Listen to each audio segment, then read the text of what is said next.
Predict 2 a.m. and maybe it won't.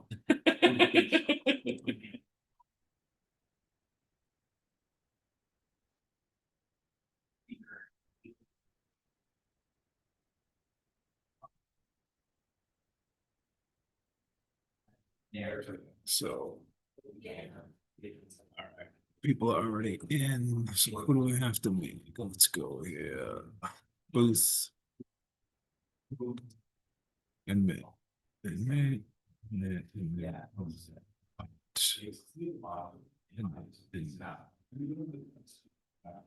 Recording in progress.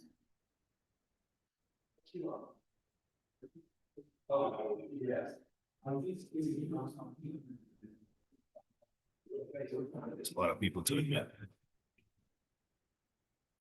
Hey Ralph, how you doing? 1 second. I just gotta do something.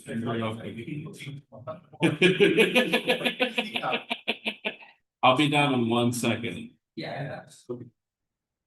Enjoy if you can maybe co-host. Is the chamber vibrating? Yeah, I think it is. It's your microphone. I'll just do it.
21st regular meeting, Medford City Council, November 18th, 2025 is called to order. Mr. Clerk, please call the roll.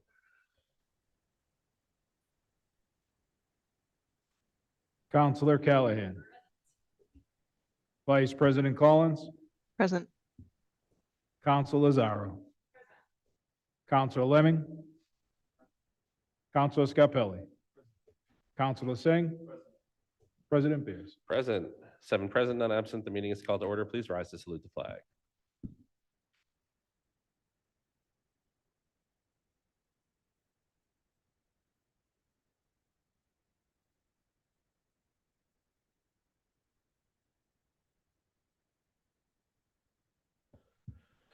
Announcements, accolades, remembrances, reports, and records. Records. The records of the meeting of November 12th, 2025 were passed to Counselor Singh. Counselor Singh, how did you find those records? Find the records in order and I move to approve. On the motion of Counselor Singh to approve the records, seconded by Counselor Lemming. Mr. Clerk, please call the roll. Counselor Callahan. Vice President Collins. Yes. Counselor Lazaro. Counselor Lemming. Counselor Scarpelli. Yes. Counselor Singh. Yes. President Beers. Yes, 7 in the affirmative, none in the negative. The motion passes. Mr. Counselor President, Singh. I'd like to motion to suspend the rules and take, That's what he's doing. Yeah. Could we take the paper under suspension at 25-178, communications from the mayor and petitions, presentations, and similar papers? On the motion by Counselor Singh to take the paper offered under suspension by Counselor Scarpelli, the communications from the mayor and petitions, presentations, and similar papers out of order, seconded by Counselor Lemming. Mr. Clerk, please call the roll.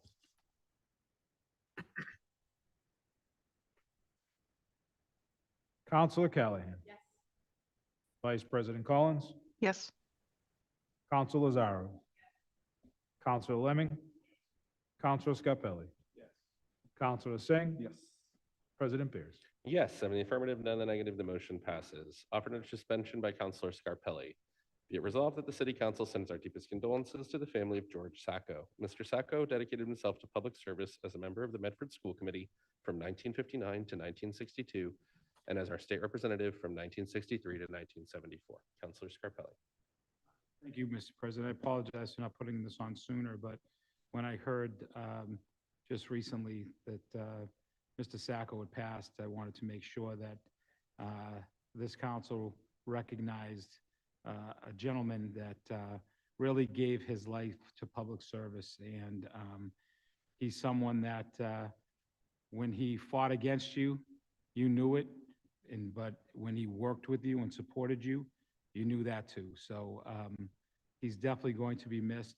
We want to thank his family for letting him be part of the process for so many years here in Medford. And I know that he battled at the end of his life, but we just want to send our condolences and our respect for everything he did for our community. And may he rest in peace, Mr. President. Thank you. Thank you, Counselor Scarpelli. Counselor Callahan. Thank you. George Sacco really was quite a gem. I know when I was knocking on doors 2+ years ago, he answered the door. He was incredibly excited that that a candidate was knocking, was talking to residents. He immediately made a tiny donation, which was so lovely, like right there, just handed it to me.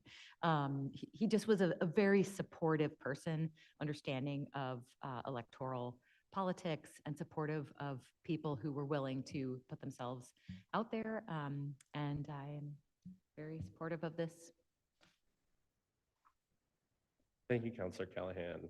I also had the pleasure to help connect my cousin, Ian Koss, is a Medford resident now, who made the Big Dig podcast he's the host of that podcast. If folks have listened to it, I connected him with George a couple years ago, and he was incredibly helpful to him on some of his research around the Big Dig, and I think also a little bit of maybe on the lottery podcast that came out a little later. So, a great resource and a loss to our community. Very prepared. On the motion of Counselor Scarpelli, seconded by Counselor Callahan, to approve, we'll take a vote and then we'll take a moment of silence. Mr. Clerk, please call the roll. Counselor Callahan. Vice President Collins. Yes. Counselor Lazaro. Counselor Lemming. Counselor Scarpelli. Yes. Counselor Singh. President Beers. Yes, 7 in the affirmative, none in the negative. Please rise for a moment of silence.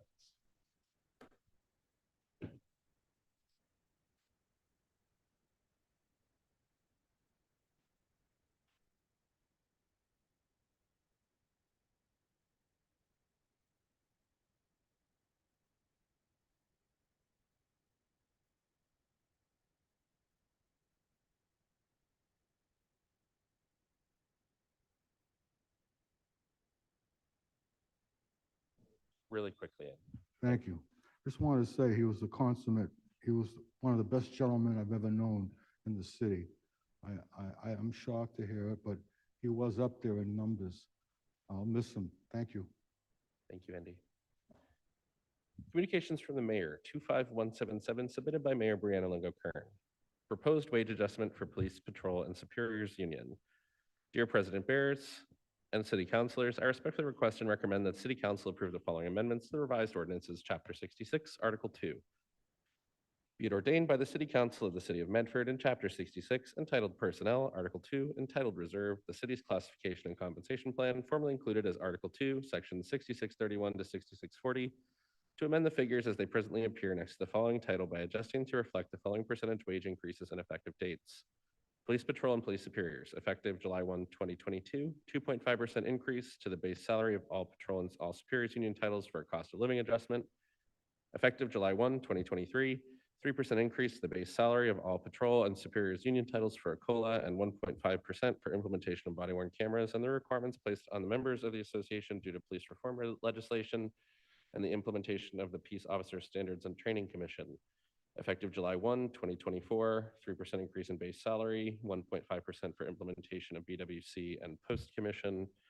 Effective July 1, 2025, 2.75% increase to base salary, 1% for association's agreement allowing city to petition the legislature to remove positions of chief and deputy chief from civil service.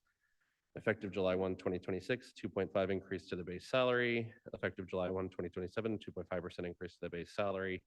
Human Resources Director Lisa Crowley will be available to answer any questions. Thank you for your kind attention to this matter. Respectfully submitted, Brianna Lingo-Kern, Mayor.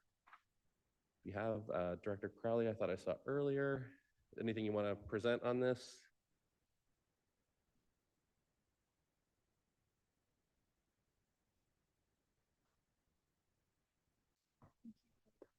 This is on. It's on. Okay, thank you. Through you, President Bears, to the council. That cut out 3/4 of my speech, so I can just kind of go over through the dedicated efforts of the mayor and the union presidents and the negotiation team. We successfully reached a fair and equitable compromise. As part of the agreement, we secured a 6-year contract rather than a standard 3-year term. The extended duration provides significant stability, as a 3-year agreement would have placed us in evergreen status almost immediately. With the 6-year agreement, we will remain current with these unions through June 30th, 2028. Thank you. Councilor Scarpelli. Thank you. I first want to, it's been a long time coming, and I think that both leaders and our patrolmen and women deserve the right that we waive the 3 readings tonight, and I would approve this, Mr. President, moving forward in favor. Thank you. We have a motion from Councilor Scarpelli to waive the 3 readings and approve, seconded by Councilor Lemming. Is there any further discussion by members of the council? Seeing none, is there any discussion by members of the public? I do see some representatives from our patrol and superiors union. Do you guys want to say anything? All right. Yeah, if I can, I know that we want to thank our police officers, because I think that it's tough when, it's funny when you have people fighting and protecting our community, and sometimes you don't feel like you're given the respect that you deserve. And I'm hoping this is just a little bit to make sure that everybody's spirits are high and we're moving forward in a positive direction. Love the fact that it's 6 years and we don't have to worry about that. You just have to worry about your families and taking care of yourselves and being safe. So thank you for everything you do, and we appreciate you. Thank you. Thank you, Counselor Scarpelli. Counselor Lazaro. Thank you. I agree that this is an important move. We have to pay people in the city if we would like to keep our strong employees here, and we want to attract strong employees in the future. And that's true across the city. Good contracts that make our employees feel valued is very important. And of course, having a police department where we can enforce our laws, where we can have traffic enforcement, where we can have safety across the city, and enforcement of the things that we value, we have to make sure that we're paying people what they deserve. So I support this, and I appreciate the work that went into negotiating the contract. Thank you. Thank you. Counselor Lemming. Just echoing what my colleagues have said, I appreciate everybody who's taken the time to come out here tonight. Sorry that it took so long. That really shouldn't have happened, but I'm glad that it reached a resolution, and I'll be proudly voting yes on this. Thank you very much. Thank you. On the motion of Counselor Scarpelli, seconded by Counselor Lemming to waive the 3 readings and approve. Mr. Clerk, please call the roll. Counselor Callahan. Vice President Collins. Yes. Counselor Lazaro. Counselor Lemming. Counselor Scarpelli. Counselor Singh. President Pierce. Yes, 7 in the affirmative, none in the negative. The motion passes. Petitions, presentations, and similar papers. 25-175, petition for amendment to common victualer's license, extended hours, Razzo's Grill. To the Honorable City Council, City Councilors, the undersigned respectfully request an amendment for our operating hours for our common victualer's license, Monday through Sunday, 7 a.m. to 1 a.m. Brief explanation: to extend food and beverage service to late night patrons, reestablish late night patrons, which we had for many prior years. Business name, KLME Inc., DBA Razzo's Grill, business address, 209 Mystic Avenue, business telephone, 781-396-2001. Business owner, Richard Razzo, and president. I think we have Mr. Razzo here. I recognize Councilor Scarpelli. Thank you, Mr. President. Looks like everything is in order. And I know that before I move forward or ask any questions, I know Mr. Razzo, if we can, I think what we talked about is, I did talk to Mr. Razzo, and looking at the process, to be fair, what we've done with neighboring establishments, like Mr. Razzo's, I think that he would amend to, I believe it's Sunday to Wednesday until midnight, and then Thursday, Friday, 7 a.m. Is that okay, Mr. Razzo, or? Mr. Razzo. Go ahead, I'm sorry, I missed it. What'd you say? Councilor Scarpelli was saying that you had requested to amend this request. So it's Thursday, Friday, and Saturday till 1 a.m. and then Sunday, Monday, Wednesday, Tuesday, and Wednesday until midnight. Yeah, that's fine. 11. I see everything in order. I had it, excuse me, I'm sorry. I had it every night till 1 a.m. For 18 years. And then 2 years ago, they sent me I didn't even notice it. It said 11. So I was wondering if I could actually get it 1 a.m. every night again. Okay. Oh, I misunderstood. I wouldn't oppose that. It's been a long time establishment. I think that no different, the 30, 60, 90-day review every day until 1 a.m. I wouldn't oppose that, Mr. President. So the motion is to approve Right. every day, 7 a.m. to 1 a.m. with a 30, 60, 90-day review. Do we have any further questions from the council? Councilor Lazaro. What was it that we approved for the Great American Beer Hall? Do you remember It's Monday. where we landed with that? It's 4 days. I think they're till midnight, and then the other day is till 2 in the morning. I believe. That sounds right. I'd have to double check. Is there, would anybody be able to speak to Because I think they requested something similar, like a every night until the same time, but we had asked that they not stay open quite that late. Would somebody be able to explain to me why this is different? It's on the same street, right? Yes. Counselor Lemming, and I mean, I can look it up, but. No, I know it's on the same, yeah, it's on Mystic Ave, but, No, I mean, if you want to check the minutes. yeah, I can check the minutes. I'm just curious, if this establishment has been open until 1 AM, for a good number of years, I'm comfortable with approving it.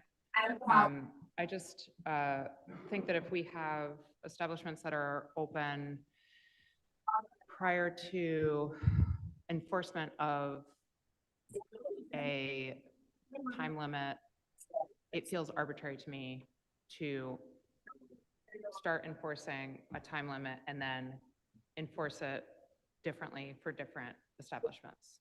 I'm comfortable with this business being open until 1 AM per this request. I would just say that if we could keep a little bit closer track of which businesses on which streets are open until certain times, instead of saying that some businesses have to close at arbitrary times for reasons that I can't identify, I would appreciate it. Counselor Lemming. I think a lot of the conversation with Great American Beer Hall just had to do with noise complaints coming from the neighbors. It was a pretty extensive conversation. I mean, I used to live in this area. I used to walk past Razzo's all the time. I don't think I ever heard any loud noises coming out of there. So it just wasn't as much of an issue on the radar for a lot of the neighbors. And I don't think it has been for as long as it's been open. So, I mean, it is a little bit arbitrary. I would agree, but I imagine if there were a room full of neighbors here talking about noise complaints, it would be a very different conversation, but that's really not the case. Counselor Callahan, then Counselor Scarpelli. Thank you. I do see this as not an arbitrary difference. I think Great American Beer Hall has live bands and loud music, giant speakers, and Razzo's, I believe, does not have those things. So I like the fact that we treat different businesses differently and that we enable businesses that don't have any noise complaints to stay open later. My one question is, if you were open till 1 AM, if the business was open till 1 AM for 18 years, and then 2 years ago it became limited, what was the reason why that changed 2 years ago? Were there any neighborhood complaints, or was it simply some administrative change? I'm just curious. Is that for me to answer? Is Yes, that go for, ahead. oh, okay. So when I opened in 2005, the common vic license stated 11, but the liquor license was till 1 AM. So 2 years ago, someone in the city discovered that the liquor licenses don't match the common vic. So there was a process that you had to go before the council to up your common vics, and then they would amend it on the liquor license, or honor it on the liquor license. The gentleman, the clerk, was very helpful. He kind of explained to me and helped me out going through this process. Thanks. That was my question. It sounds like it was a purely administrative change and not because of any kind of neighborhood complaints. Thank you so much. Thank you, Mr. Razzo. Thank you, Counselor Callahan. Counselor Scarpelli. Thank you, Mr.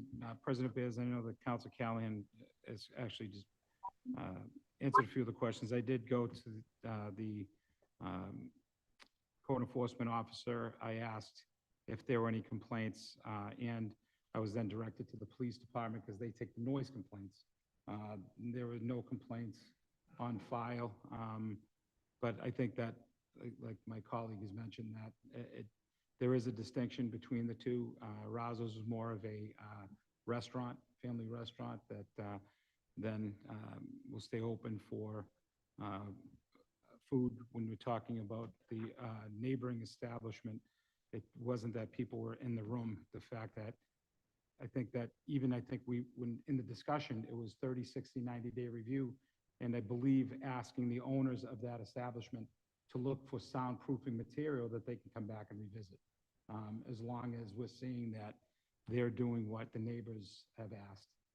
So I don't think that would be a problem if down the line they come back in front of us and there are no issues with the noise. They put in the sound barriers that were discussed that evening, and then moving them to a very, similar process. At least that would be the way I would look at it as chairperson of the committee that's looking at this. So I would, like I said, I would move forward with the 7 days with the review. If we see that the 30, 60, 90 days, that it's really affecting the neighborhood, then we take action.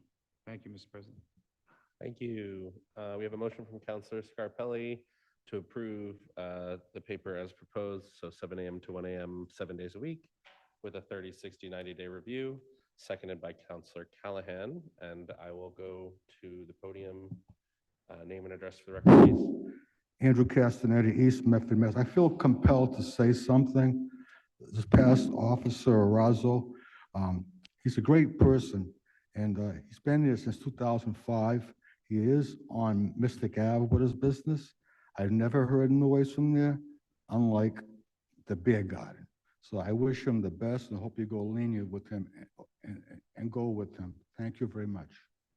Thank you. On the motion by Councilor Scarpelli, seconded by Councilor Callahan to approve a 30, 60, 90-day review, Mr. Clerk, please call the roll. Councilor Callahan. Vice President Collins. Yes. Councilor Lazaro. Councilor Lemming. Councilor Scarpelli. Councilor Singh. President Pierce. Yes, 7 in the affirmative, none in the negative. The motion passes.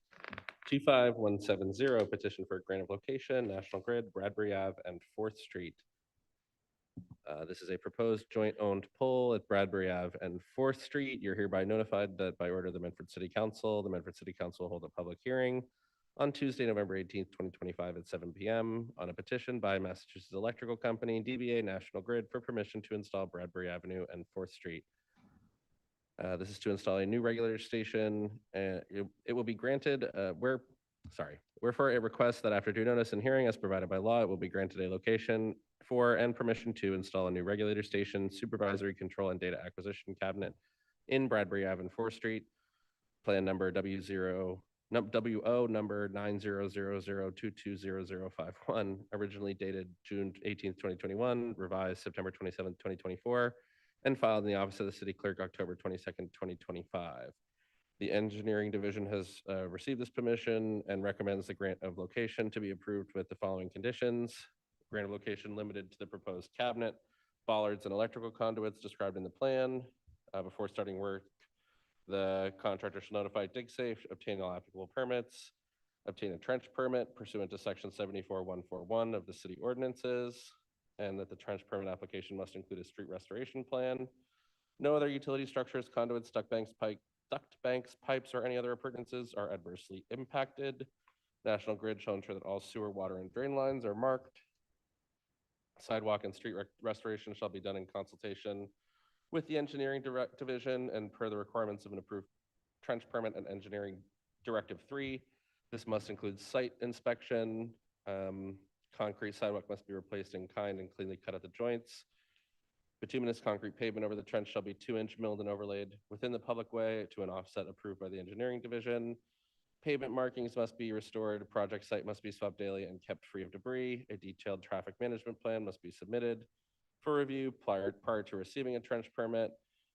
And the plan indicates crossings at sewer, water, and drain mains with laterals. Gas mains shall maintain a vertical distance of 12 inches from all Medford utilities. Approved city engineer. And signed Richard Alicio, Assistant City Clerk. So I'm going to recognize Diana Cuddy from National Grid to further present the paper. And then I'll open the public hearing. Hi, good evening. Diana Cuddy, National Grid, 170 Data Drive, Waltham, Massachusetts. I'm here before you tonight to request a grant of location for two two SCADA boxes for two different regulator stations that are existing. This is in response to the recent Mass DPU CMR 101 ruling that we upgrade our existing regulator stations. We have overhauled the existing regulator stations and are now adding updated SCADA equipment for the gas control of National Grid to monitor the regulator stations. So it's just the SCADA box, an electrical conduit that's underground, some gas piping that's underground, and one of them has a new header pipe that's underground.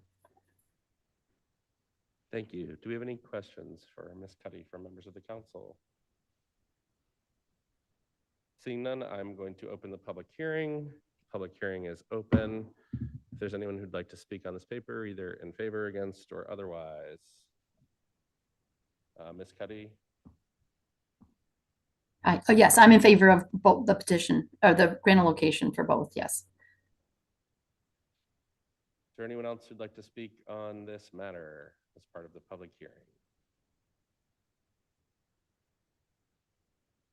Seeing none, I'm declaring the public hearing closed. Councilor Scarpelli has moved to approve, seconded by Councilor Lozaro. Mr. Clerk, please call the roll. Counselor Kelly. Vice President Collins. Yes. Counselor Lazaro. Counselor Lemming. Counselor Scarpelli. Counselor Singh. President Beers. Yes, 7 in the affirmative, none in the negative. The motion passes. 25171, petition for grant of location, National Grid, Ross Street. This is functionally the same petition, but just for Ross Street with the same conditions. Diana, is there anything you'd like to add or anything about this site that is different from the previous petition? Nope, this one's actually basically the exact same. It just doesn't have the header pipe, so it's the exact same reason we need to upgrade it based on the recent DPU CM 101 ruling that we have to upgrade our existing stations, which we have done, and upgrade the SCADA box and the conduit to and from the SCADA box to the vault and to a utility pole. All right, thank you. Any questions from members of the council for Ms. Cuddy? Seeing none, I'm going to open the public hearing. To anyone who's in favor, in opposition, or otherwise has a comment on the matter, Ms. Cuddy? Diana Cuddy. I am in favor of this grant location. Thank you. Is there anyone else who has a comment on this paper? Seeing none, I'm declaring the public hearing closed. Is there a motion? On the motion of Councilor Scarpelli to approve, seconded by Councilor Singh. Mr. Clerk, please call the roll. Counselor Callahan. Vice President Collins. Yes. Counselor Lazaro. Counselor Lemming. Counselor Scarpelli. Counselor Singh. President Beers. Yes, 7 in the affirmative, none in the negative. The motion passes. Thank you very much. Hearings. Have a Thank nice you. evening. Hearings 25160 submitted by Office of Planning Development and Sustainability. Proposed amendments to Medford zoning ordinance, Salem Street Neighborhood Corridor District Map change. This is a continuation of our public hearing from our last meeting. I know a number of counselors had said that they generally supported the paper, but wanted to see communications from the mayor. And I see Vice President Collins, so I'll recognize Vice President Collins. Thank you, President Bears. Yes, we talked about this at length last week in our regular meeting when the hearing was opened. Since that time, I personally have had some good exchange with the mayor over this past week, and I feel that we are certainly closing the distance on what to expect from a contract extension from Innes Associates, and closing the distance on a framework for the next RFP to cover the rest of the zoning overhaul between an initial framework and what I think there is broad consensus that the council and the community needs to see from that process in terms of more robust engagement in outreach to the public and community engagement and a slower pace. I'm feeling optimistic. I suspect that we can probably come to an agreement, hopefully before Thanksgiving, but I'm going to continue to hold out for reaching that consensus and being able to share it publicly before I, as one counselor, am going to feel comfortable voting on the Salem Street amendments.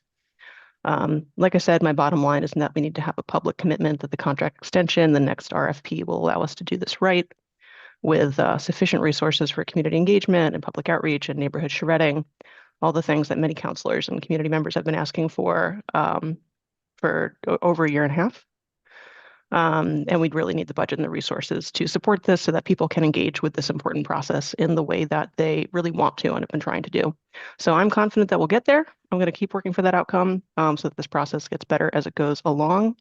But given that we are not quite there yet, I would, after the hearing is opened, I'd like to motion to continue the hearing to December 2nd with the expectation that we could take a vote at that meeting. Thank you. Thank you. Is there any further discussion by members of the council? Seeing none, I do see the Chief of Staff. If you want to speak on this paper, Chief of Staff Nazarian. Good evening, everyone. Thank you. You know, I'm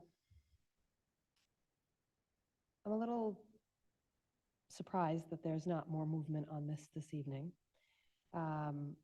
As you know, the mayor had communicated with the council prior to the last meeting and had outlined a number of different commitments that was based on conversations with you all individually. Obviously, it's a little bit difficult. We're all navigating the open meeting law. The mayor has the ability, unlike you all, to discuss with each of you and try to compile all that information and data into one email to you in a hope to get this matter resolved, because it's really, as you all probably heard from her directly, something that the mayor feels strongly about, not personally, but because there's been 2 community development boards who have voted to make this recommendation, and because the neighbors in that neighborhood specifically have been seeking this change. So, you know, I figured I would come up here and I would have this discussion and push a little bit respectfully to you all that, you know, this is not necessarily something that the mayor herself is saying that needs to change, but something that she's hearing from the community that she feels needs to change. And, you know, I'm sure you all know there was a 1,100 person petition on this matter. I think, you know, I have more and I'd like to go on, but I can pause and say, you know, in hearing some reflections from that last meeting from counselors who reached out directly, and we appreciate those direct contacts, there was a suggestion that was made that the mayor put information in bulleted form. And, you know, while largely the information that the mayor had presented in her prior week's email contained a significant, if not, you know, complete list of those things, you know, the format or the succinctness was presented the way that the council had recommended it be presented. And now I'm hearing the council prepared to vote to table this again, which without any discussion, which is surprising. And I'd just like to engage the council in dialogue on that. Sure. Councillor Lemming, then Councillor Zarro, then Councillor Collins. Councillor Lemming, then Councillor Callahan. I mean, it's the Lighting mayor's, up. sorry. It's the mayor's choice that we're doing this, you know, like having this entire conversation of you need to undo this one thing that you did in March or else nothing continues. That is a framing that she put forward herself. And we said at the last meeting, we would actually like to see the final draft of the contract that you are going to put in front of Innis before we do this. And like Council Vice President Collins said, the bullet points are nice. We want to actually see what the contract looks like. A lot of the discussion last time was just how it is not healthy to be doing this. We talked extensively about the reasoning behind MX1 versus MX2, but at the end of the day, like I said before, it is November 2025, and we are still discussing Salem Street. We're still discussing it. And again, residents come here and a lot of them agreed with the decision. A lot of them did not agree with the decision that the council made in March. And I have complete sympathy with both sides there. But we can't come up with this framework where we're just revisiting every single decision that this council makes months after the fact and kind of doing this public game of chicken. I mean, if the mayor wants to do a public game of chicken like this, that's what we're doing. But I hope that we can actually see the contract just so that there is, which is exactly what we wanted, and that we can continue with the rezoning process. So anyway, I'm repeating myself now, but that's what I have to say about that. Councilor Lazaro. Thank you. Through the chair, we spoke on the phone. I just want to see a public proposal so that I know that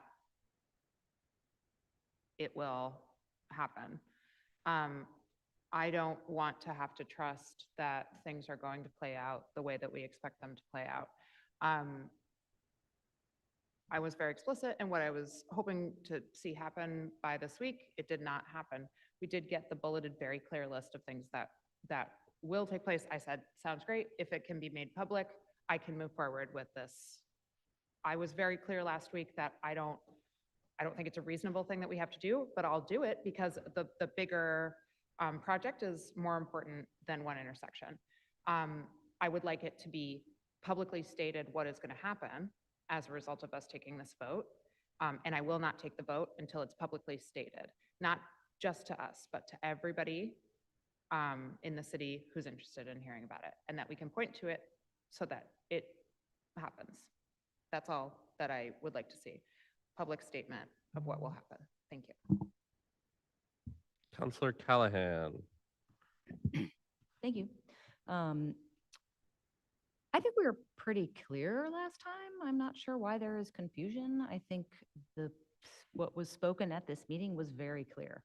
In my opinion, the many years of plans that this city did that included thousands and thousands of residents, I believe should be a commitment. The mayor's, like the very first page of the comprehensive plan is the mayor saying how proud she is of that plan. It is the city council's purview to take that and to the vision of our residents and to turn it into zoning.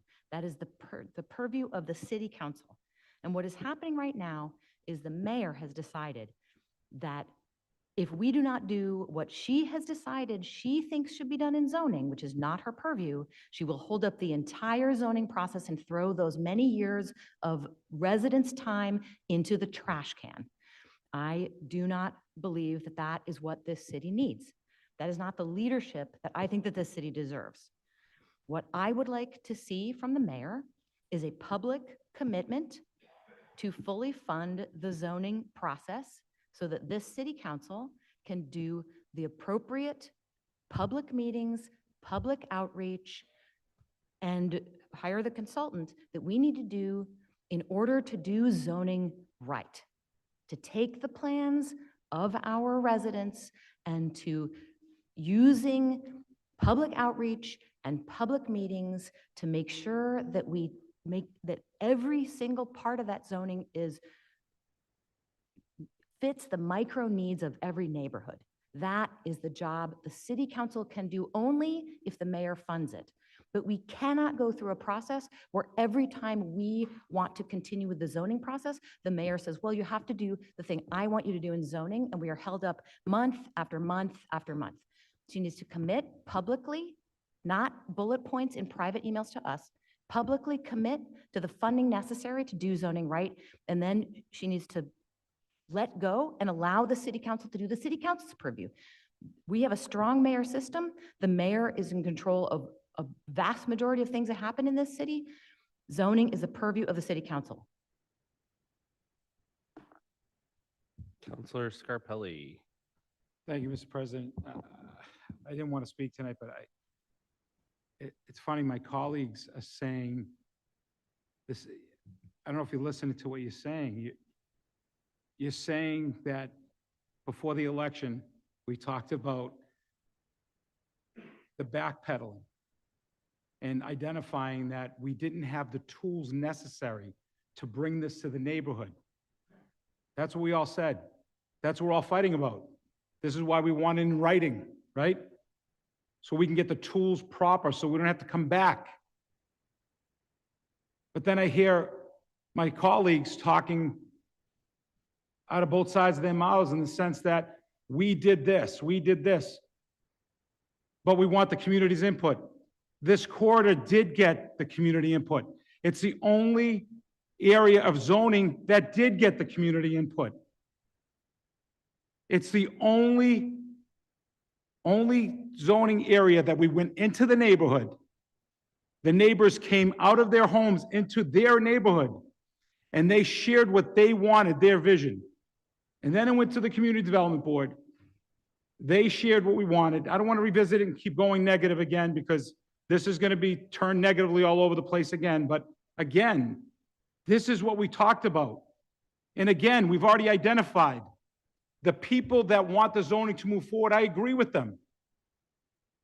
But the people that were in favor of moving to MX2, the majority of the people didn't live in the Salem Street area. Go through the notes, listen to the meetings. The addresses are not coming from Salem Street. This is the true evidence of what we all want, and that's more community input. This is what we're asking for, a detailed message from the mayor for communication, so we can go into those neighborhoods and work together with those neighbors so they can share their vision of what they want their neighborhoods to be zoned. Listen, it's our purview. I understand that. But it's our purview to listen to the residents of those areas when we make our decisions.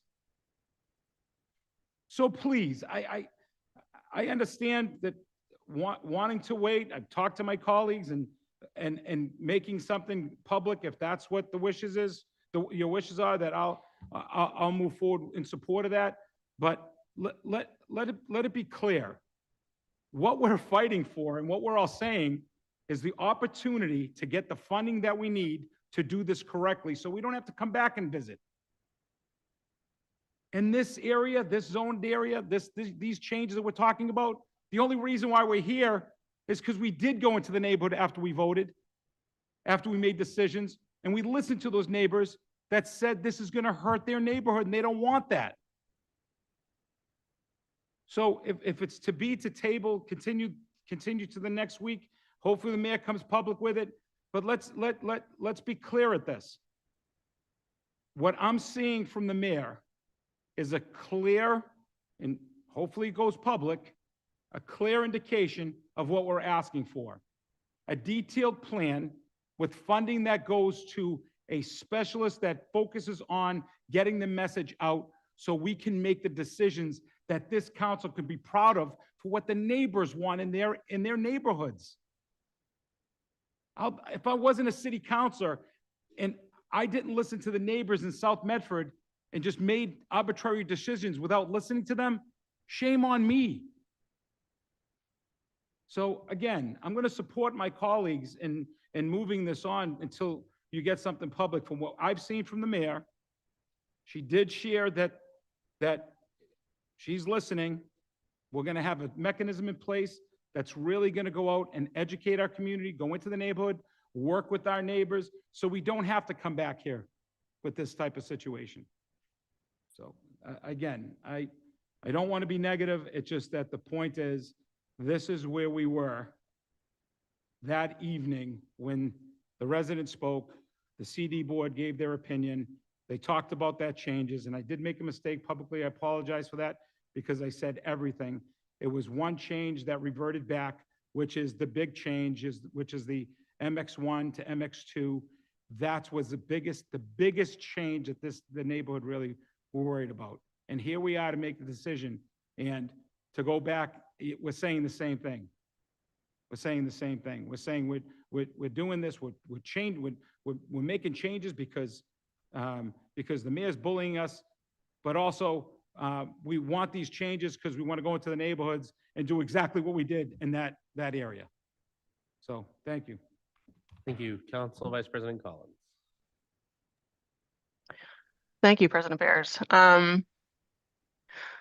Look, we spoke about this at length last week, and I think that we were very clear. And frankly, I'm not really sure why we're being accused of playing hide the ball on this matter. And we were extremely consistent and clear with our expectations last week.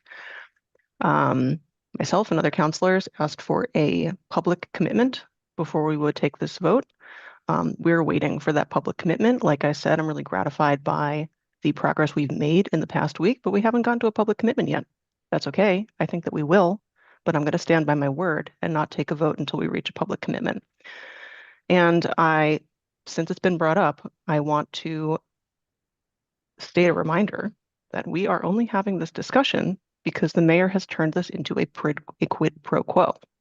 The mayor, like we discussed last week in her late July public letter, explicitly turned the Salem Street Amendment into a quid pro quo. If we make this amendment, if we approve this change, then we'll be allowed to perform our statutory responsibility of continuing with the rest of the zoning overhaul.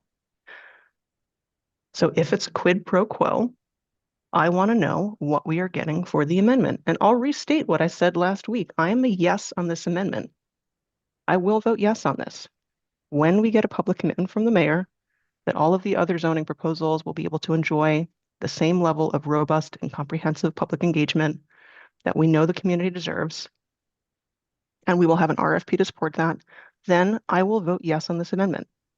I am making a public commitment to reverse my vote on this, and I'm just asking the mayor to make a public commitment to what she has been sharing and that we have been workshopping together as we work towards a framework for the contract extension and the next RFP.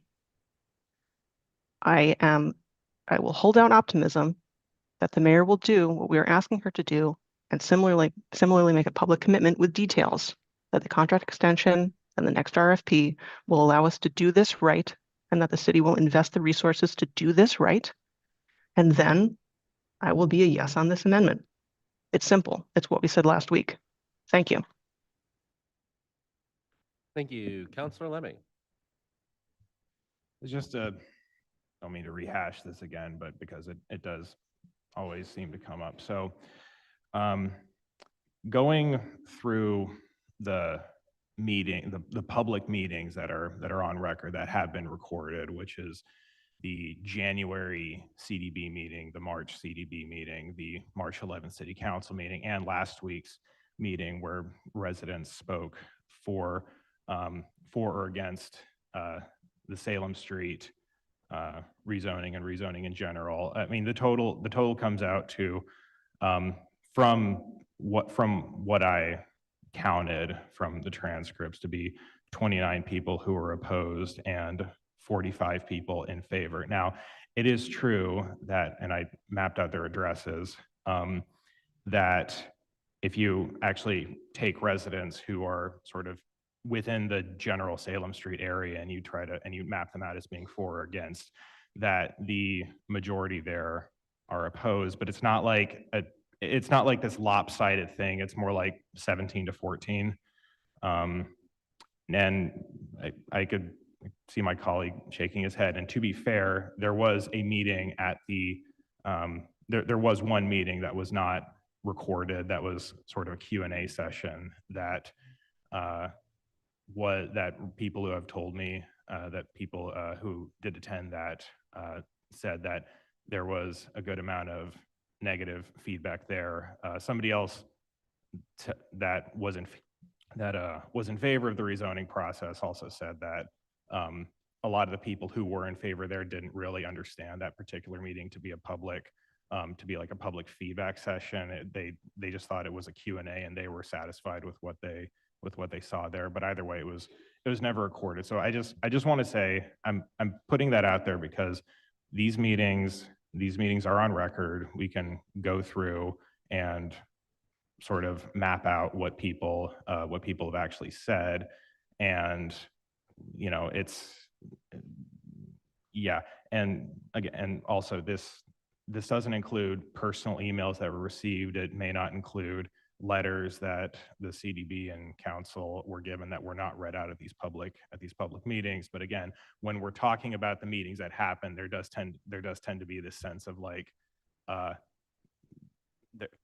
people tend to misremember them or tend to mischaracterize what actually happened. No, the majority of residents are in favor of the rezoning process. And yes, if you actually go directly around the Salem Street area, like the people who are sort of in the general area, it is slightly less favorable, but it's not like this huge lopsided, it's not like this huge lopsided number. It's like 60-40. But anyway, thank you. Thank you, Counselor Sang. Thank you. I fear we're missing the forest for the trees a little bit here. The letter that the mayor sent and posted in July turned a small note into something bigger. And if it weren't for this, then I think that we find strong support on the council for voting this out. I mean, we had the conversation last week about the policy of the area, how the facts on the ground have changed. But now that the mayor has turned this into a quid pro quo, I don't think it's unfair for us to have a complete picture about what the quo is, what that looks like. And I think the council was clear last week, and I think this was after a discussion. The council was very clear that its stance was that we needed a public commitment about what the quo looked like. I want to make sure that our relationship and how we govern in the city isn't coercive, but is cooperative. And I do believe that we're so close on this. We're just waiting on the mayor to take the final step or two. And then I think we can cross the finish line. Thank you, Counselor Sang. Counselor Scarpelli. Thank you for Council Sang to bring that full circle. I appreciate that because I think we were getting off. But just because to make it clear that my fellow council loves numbers, 16, 14, the petition that was signed in that area, how many people reached out, if we know, Madam Chief of Staff?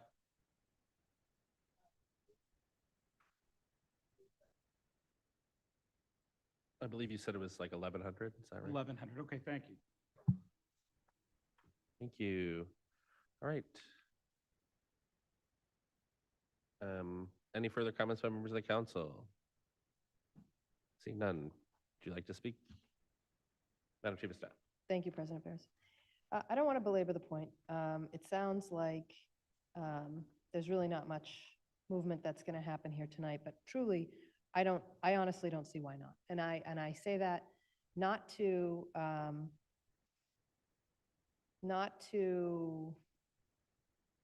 offend any of you, frankly, but to say we do have all of this information right here. And as you know, the mayor sent a 2-page email on November 12th in anticipation of the discussion. As I said before, the councilors stated that they were looking for a bulleted, I got that there was a bulleted request, and that's my takeaway. I understand that there was a lot that was stated at the last meeting. I understand that the council needed to vent for that matter. But, you know, the council wanted the information in bulleted form. The mayor took the time to incorporate all of that information, sit down and discuss it with the members of our Planning, Development, and Sustainability Department staff.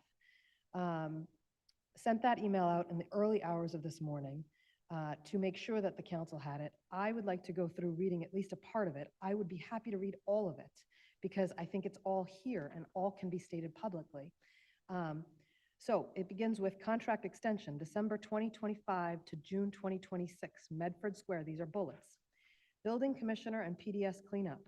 After Medford Square, bullet 1, Medford Square. Bullet 2, building commissioner and PDS cleanup. Bullet 3, after Medford Square, Tufts Institutional / Boston Avenue request of PDS in parentheses. Bullet 4, robust community engagement. Then a new header, RFP process during extension. Bullet 1, RFP released by end of February. Bullet 2, proposal selected in April. New header, new contract based on new RFP, June 2026 to June 2028, 24-month timeframe. One option to extend, request of PDS. And then it goes on with 1, 2, 3, 4, 5, 6, 7 bullets talking about the communications communications person that the council has, communications consultant that the council has requested. It talks about all remaining corridors, one at a time, Wellington, West Medford Square, after the SWOT analysis. After all corridors, it talks about residential and historic conversion and parking. It talks about transportation, demand management. It talks about inclusionary zoning updates. And then it talks about notes at the bottom. And it has 5 bullets or so on notes. One of the notes, which is important to the mayor, is no new amendments taken in July and August to allow for a break for our board, city staff, et cetera. Department heads looped in from the onset. Less dense residential map will be our starting point.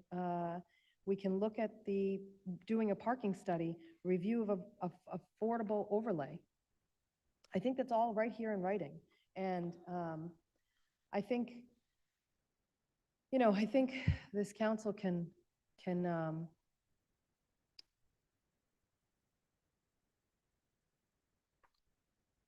I think this council can see that what we're looking to do, hopefully, is that we want to put more weight be given to the community around the change itself.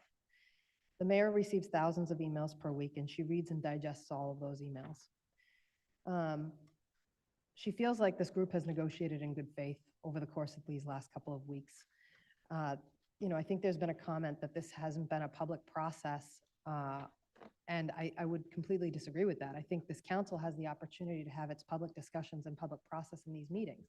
And with that comes its challenges. You all are constrained by the open meeting law, so that's a challenge for you all.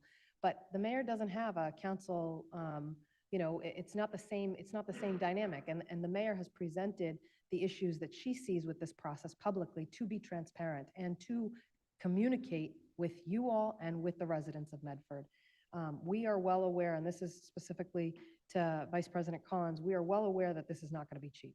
And I just say that to say, I realize that maybe the council is not going to make this change tonight, but I really don't know why we have to have this go on for longer. And I say that with all due respect. I'm not trying to take anything away from you all. Thank you for your patience. Thank you. Councilor Lazaro. Thank you. If you could read that out, why could the mayor not release that publicly? That whole list before right now? That's what we asked for. She did not do it. That's what we asked for. She didn't do it, Nina. You just read it out. This is a public meeting. Why couldn't she release that from her office? That's what we asked for. If you could read it in a public meeting, why could the mayor not release it from her office? We ask for something, we say, we'll do this thing for you. We've already agreed to a quid pro quo for the mayor. There are so many compromises already happening in a project that is our job, that she is making us do, and we are agreeing to it. And the one thing I asked for was I said, yes, thank you for the list. Make a public statement, and she didn't do it. You just read it out. Why couldn't she do it? To you, Councilor Lemming. Yeah, I think my colleague just phrased it pretty much what the sentiments I would express a lot more emphatically than my style allows, but but yeah, and I do understand that you're in a bit of a tricky position being here, but this whole framing is of the mayor's design. She could have signed this contract of her own volition after having one-on-one meetings with individual counselors months ago. Like this whole thing is odd because it kind of feels like, this is a hole that she's kind of dug herself into, and she's frustrated that she can't get out of it. It's just very strange to me that we're having a conversation this absurd about undoing an intersection that we voted on in March in return for this whole rezoning process that includes implementing the Medford Comprehensive Plan and implementing zoning for the Transom real estate deal. Like this is a very silly game of chicken that she started And we're just saying, we just want you to publicly release the list of things that you will do in return for this, just to make sure that we're not going to get burned. Sorry. Why are you silencing me? How dare you silence? I was just I trying love to turn- hear the sound of I my was own just trying to voice. turn you down a little bit. It's a little echoey.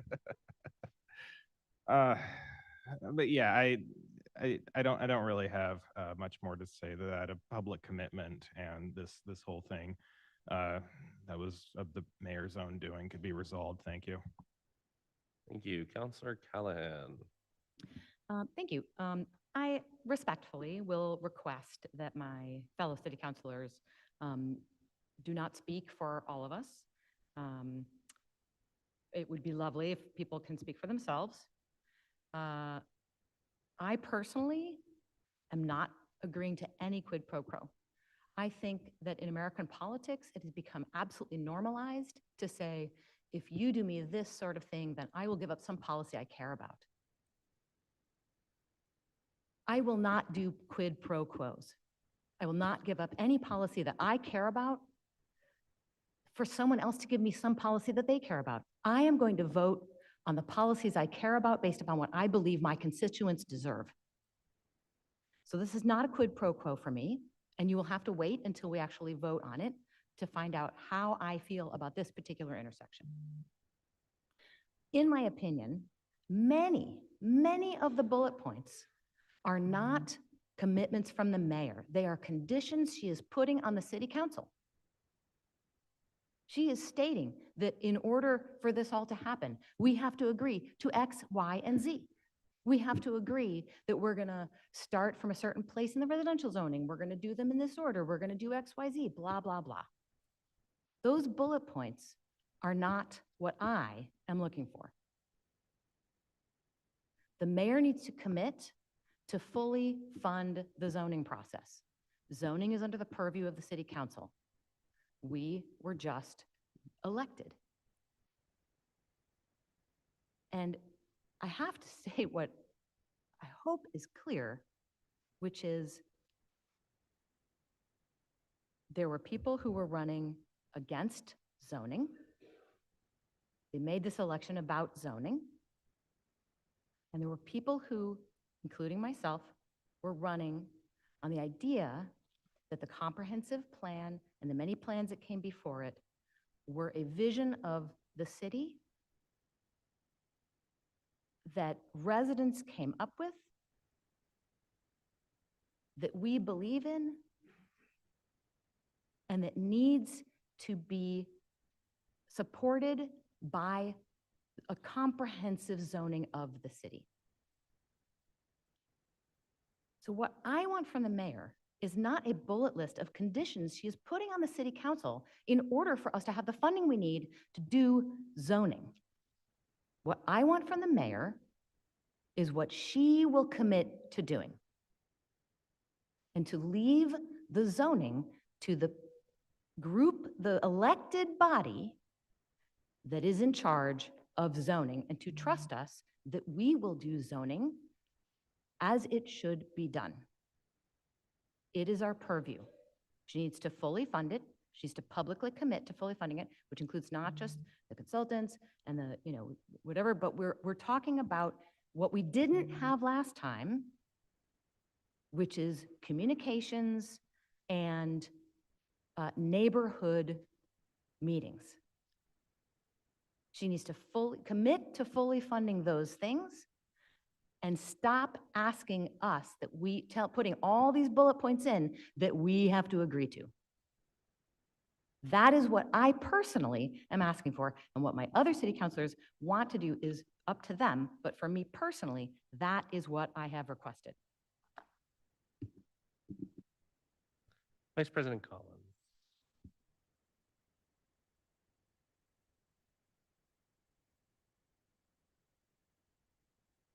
Vice President Collins? Oh, sorry about that. Can you hear me now? Yes. Great. Thank you. I appreciate the discussion around this from my fellow counselors. I I think what I'm hearing is a sense of confusion of what we are waiting for in order to take the vote. And I am feeling confusion because I feel that we have stated that a number of ways. But since we're now, kind of drawing on the primary sources and pulling up the emails, I feel like there's a narrative being advanced that like, well, the mayor wrote a list. Isn't that the same as a public commitment that clearly and publicly states details around what we mean when we say public engagement and what we mean when we say community engagement and what we mean when we say neighborhood shredding and what we mean in terms of numbers when we're talking about how and how much we are going to invest on this very important project of planning our city's future. I am very familiar with the bullet pointed list that was conveyed to councilors because I drafted that. The day of our last meeting on the 12th, indeed, the mayor sent us a 2-page email, if apparently we're judging quality by length now. To be totally honest, I had trouble following it, which is fine. Me and the mayor had a productive exchange. I sent over some clarifying questions because I was not clear on what she was proposing and I wanted some clarity. She offered some details, very appreciated. I followed up on Friday to say, okay, I think we're making some headway here, but I think that there's confusion about what it is that you are proposing and how that compares to what we are asking for. I think it'd be helpful for the council to be able to see, review, and respond to a clearly written proposal for the extension of the next RFP before moving forward on Salem. And I can see that looking like this. And I sent her a jumping off point, bullet pointed, indeed, for the contract extension and for the next RFP because, and I'm not trying to be a jerk here, but I think we need to be really clear about what we are asking for and what she is proposing so that we can come to an actual agreement that is not based on vibes, that is not vague, that is serious and formal and public, because this is very important. Nobody here is trying to do political theater for its own sake. We are trying to secure a public commitment to resources that are necessary for a community engaged zoning process because of how important that is and because the council's communication with the mayor so far this term around zoning has not been based on trust. Tonight, we're talking about the Salem Street zoning amendment, which the mayor explicitly said was a condition of her agreeing to advance the further rezoning project. But we're leaving off a ton of other vaguenesses or other quid pro quos that the mayor advanced that were, put forward as conditions for the zoning going forward. It's not only Salem, something that I really wanted to nail down, and this is why I was communicating with the mayor this past week, was not only on the details of how much are we going to invest in community engagement so that we know it happens, that we know it happens better, and how much are we going to invest in this RFP so that we know that we're really getting what the community deserves, but also let's get really clear. Is revisiting Mystic Ave a condition of continuing the rezoning as well? And is it, when you say that any further discussions of the residential zoning will start from this place and not that place, are you stating that as a condition of moving forward? Is that a request? Am I to interpret that as a stipulation or a condition as well? I'm looking for clarity because that, I mean, I just feel like it should go without saying. We're talking about implementing the comprehensive plan, which is at least 5 years in the works. This is incredibly, this is the future of the city. This will guide what buildings surround us decades into the future and the roads that we walk on and how our neighborhoods feel. And it just, sad to say, it underlines the lack of trust that undergirds, why I, as one counselor, am asking for a public commitment, that we're receiving this kind of narrative saying, oh, how could you, denigrating our requests for a public commitment that is clear, that is legible, that anybody can understand and not be confused by and not feel as vague having that effort to have this be clear and transparent and public denigrated and dismissed in a city council meeting, unfortunately, underlines why I felt it was so necessary to get a public commitment on this on the first place before moving forward on Salem Street. So I'm going to stick with that. And, you know, it is sad to me that this has been allowed to be turned into such an incredibly sour process when the process of implementing our visions for the city should be something that are allowed to be collaborative and positive. And I will not give up hope that we can get to this place. But like I said last week, I will give up absolutely zero of my leverage when it comes to making sure that we will have the investment and the resources that we need to do this right, because we can't trust this administration to do it right for its own sake. Thank you. Counselor Callahan. Just one last thing, which is what I'm really worried might be happening is we're told that we have to change what we said on Salem Street in this one corner, or else we can't move forward. And then we'll be told, oh, we have to vote for whatever zoning is going to allow the rebuilding by transom of Medford Square, but nothing else. And then we're told we have to redo Mystic Ave the way that the mayor wants, or else nothing else can move forward. And then we're told we have to do Medford Square the way the mayor wants, or else we can't move forward. Like, I don't see an end to this. I think we have to end it now. We have to just say, look, mayor controls vast majority of the city, but not zoning. Zoning is purview of city council. City council just got reelected. Mayor will fund the project. City council will do the project. Thank you. Counselor Singh. Thank you. Councilor Callahan is completely correct that quid pro quo governance is a stain on society. It's a stain on democracy. It's not how things should work. We should be voting on things, as she said, because they're the right things to do for the community. And what she just said, those are the fears that I fear as an individual counselor as well, that we're, moving into this way of running the city that's really bouncing back and forth between deals and things that aren't comprehensive or public and open.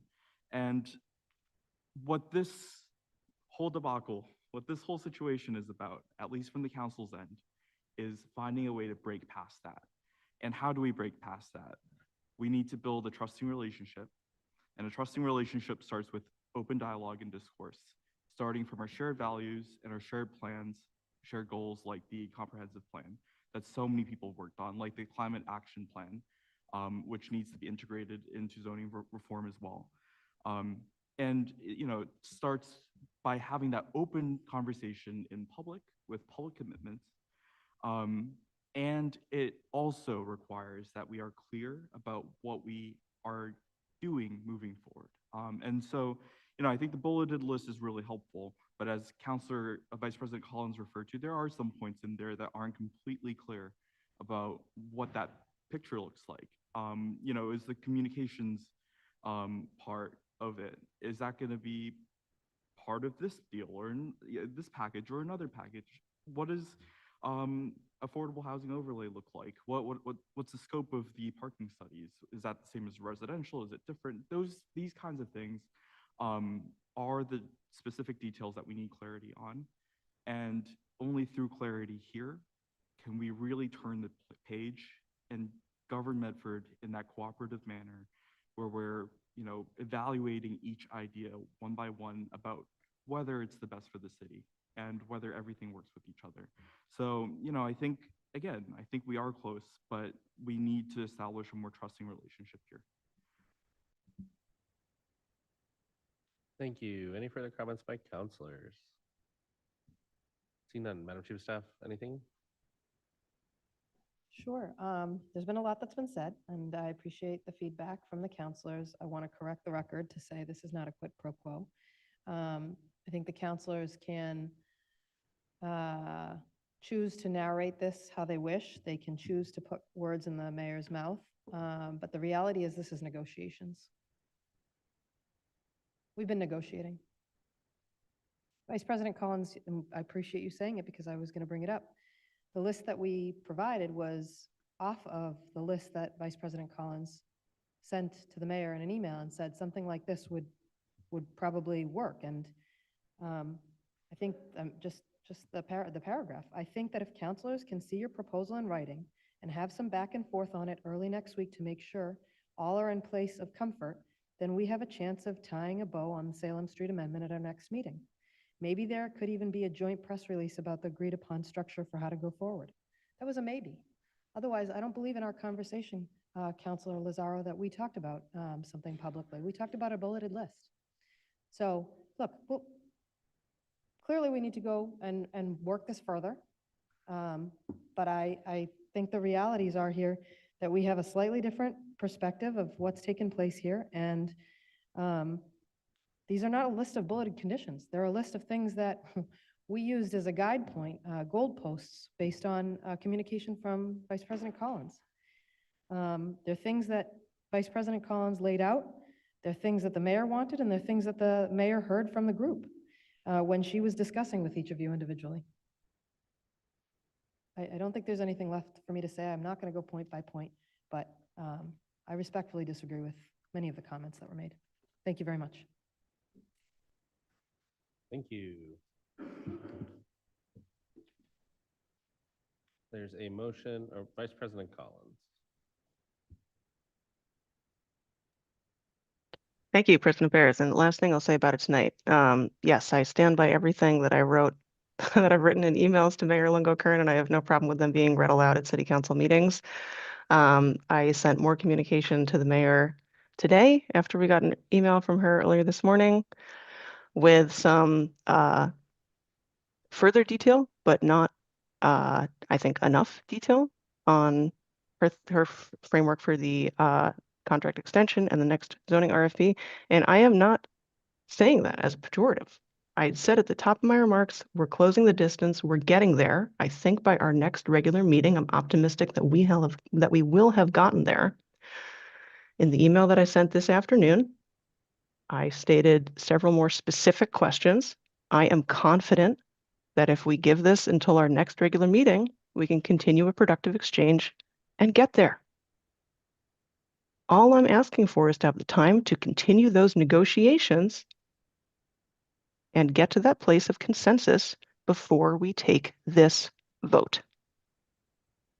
That's it. It's like I'm sorry that it's I'm sorry that it's not spicier than that. We've been going back and forth, asking questions and answering them, and I'd like to continue that process before I take this vote. It's what I've been saying all along. So sorry that's not better TV material, but that's all it is, and that's what the Chief of Staff is speaking to, and I look forward to continuing that process and try to get this in the best place possible for the residents. Thank you. Thank you. And I think I just want to add, one of the things that came up tonight was Councilor Callahan saying, don't speak for everyone, right? And I think something that I realized pretty soon after the mayor said, that's why I will not move forward with signing the extension unless the following items are met.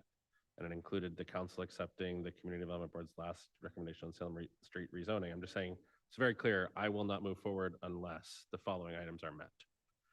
We can call that whatever we want, but it's pretty clearly an exchange.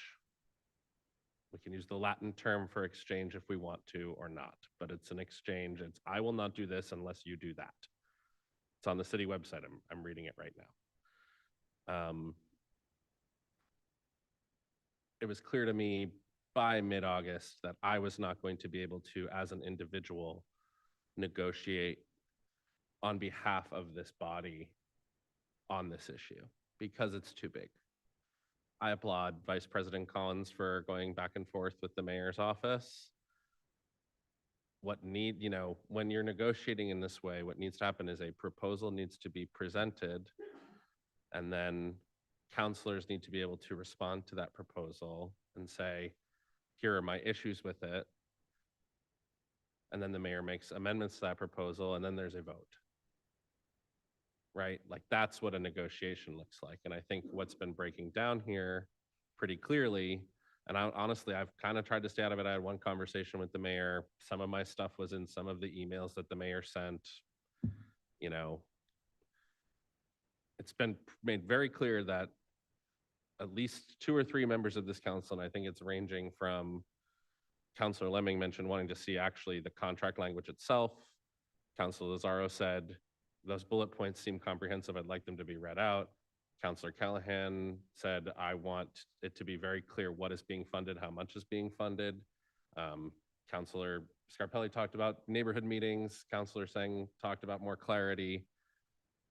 There needs to be something to negotiate with, and that a public position, here is what the mayor's proposal is, and to move this forward, you know, unless the following items are met, right?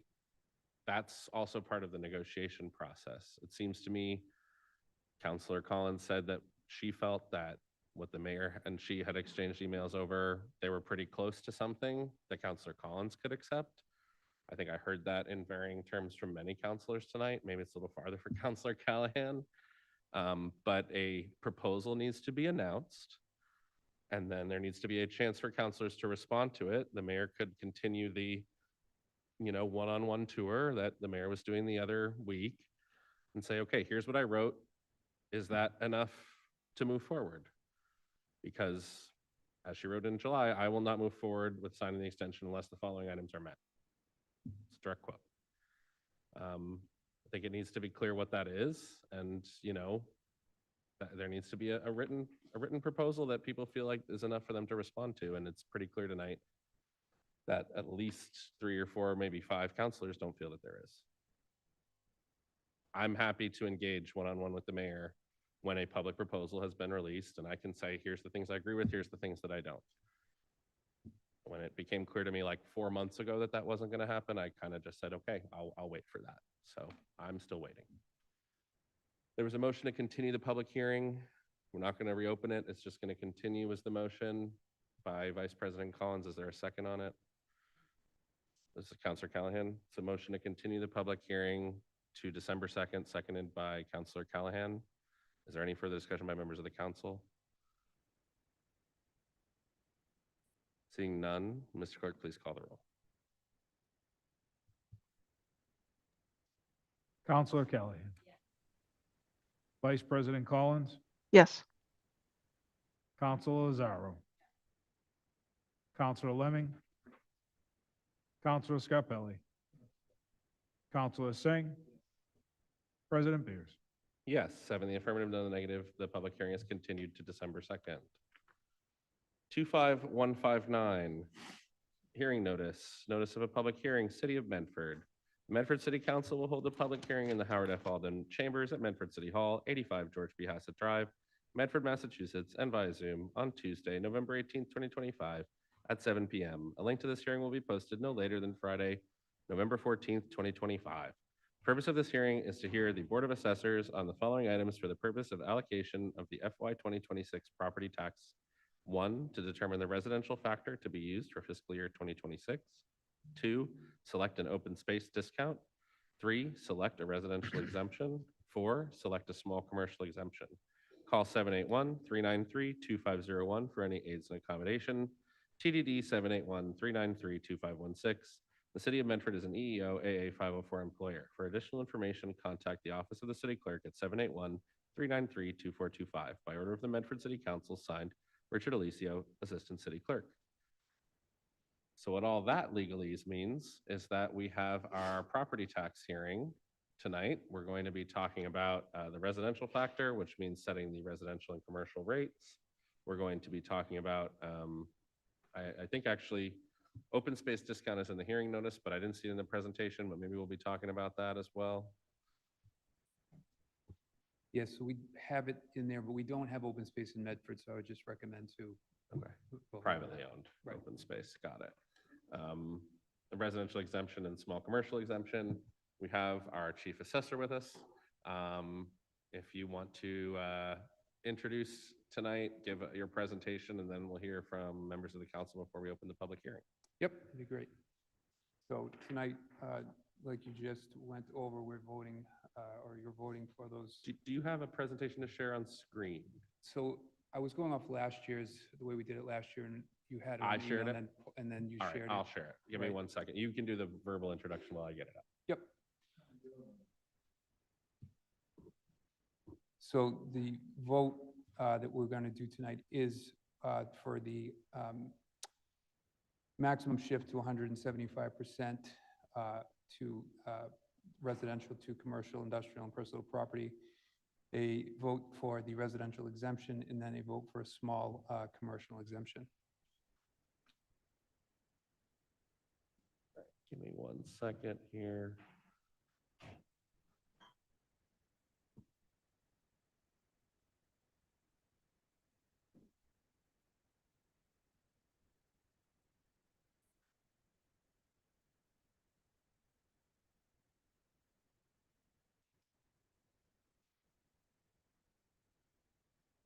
Sorry about that.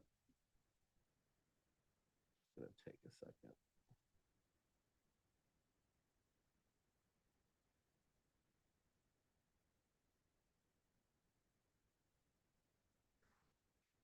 All right.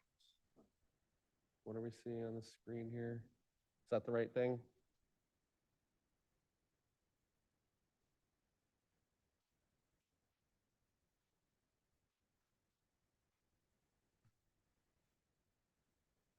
Oh, this one? All right. Go ahead.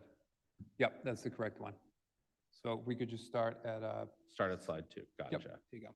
Right, they're not numbered on my end, so I'm just gonna go in order. Perfect. Right, so that's what we just went over. That's the purpose of the hearing.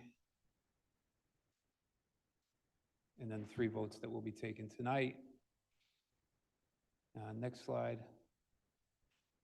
This is just a breakdown of the budget that was in the budget book and slightly amended. It basically shows that 72.5% of the budgeted revenue comes from property tax. Next slide. So this just summarizes how we do our assessments every year. So for fiscal year 26, we look at all of calendar year 2024 sales data, and that feeds our mass appraisal model. DOR standards require us to be with an assessment to sale ratio of 90 to 110. So in other words, the sales that we analyze feed the mass appraisal model, and then we send that to DOR. They give us final approval on our statistics to make sure that they meet those standards. We did get that approval on October 17th of this year. And next slide. So this is just a summary of the DOR final certification for the sales. And that just goes through the different types of property we have. They call them classes. So the 101s are single families, condos are 102s, 2 families, 104s, 3 families, 105s. 111s and 112s are apartment buildings, and then we get into commercial and industrial, which are the 300s and 400s. And next slide. So this is just a year-over-year average between those classes that I talked about, and with the property type, we just put it so that public could understand it versus the class codes. So as we can see with the single family, we have about a 7% change year on year, going down condos about 5.5%, 2 families 4.5%, 3 families roughly 7%, apartment buildings almost 16%, commercial 4%, industrial 3%, and personal property was 20%. The 2 ones, the personal property came in significantly stronger. There was a large project from Eversource that drove that number, public utility. And then apartments as well. We had some new growth, new construction in that apartment sector. So these numbers do include the new growth. And the next slide. This just compares us to our neighbors. Unfortunately, Everett and Somerville had not reported as of today, so we couldn't include them there, but that just shows where Medford falls in terms of their averages. This data is pulled from a DOR website, and we can just see how Medford fits, again, with our neighbors.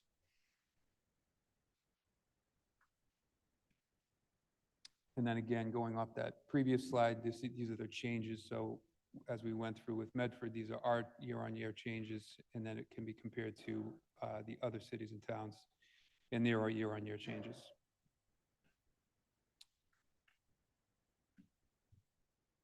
And then new growth. So as I believe most know, new growth important to the city. Proposition 2.5 allows the levy to only go up by 2.5% every year. But new growth is added to that number, and that's how the final levy limit is derived. So this year, new growth was certified on the same day, October 17th, $280 million in assessed value, which equates to $3,534,431 in tax levy growth. The residential portion of that was roughly 1.3 million, and CIP was roughly 2.2 million, commercial, industrial, and personal property. This just breaks it down. So this is basically a similar chart for how DOR, it's reported to DOR. This just gives the residential rate that applies to the residential portion of it, and then the CIP rate that applies to the commercial, industrial, and personal property. And then in the far right column, it totals, and you get to that 3.534 number. And next slide, please. So this is just a 10-year look back for our new growth and how we've done going back to fiscal year 2015. So as you can see, there's been a increase in commercial and CIP and in residential. Blue is in residential, CIP is in orange. Blue is residential, CIP is orange. And then the following chart is a little bit easier to read in terms of the trends. This is the trend line, the yellow being, the green being the total, the blue being residential, and the orange being CIP.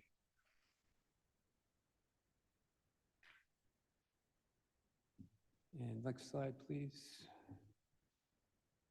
So these are our value totals and how it breaks down in the pie chart. So residential makes up a significant portion of our total valuation in the city, roughly 89%.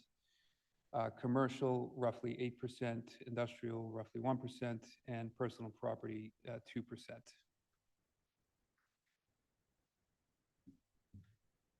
And then how we calculate the tax rate. So if we did not shift and we just stayed with a singular tax rate, it's a simple mathematical equation where you take the property tax levy and you divide it by the total taxable valuation in the city.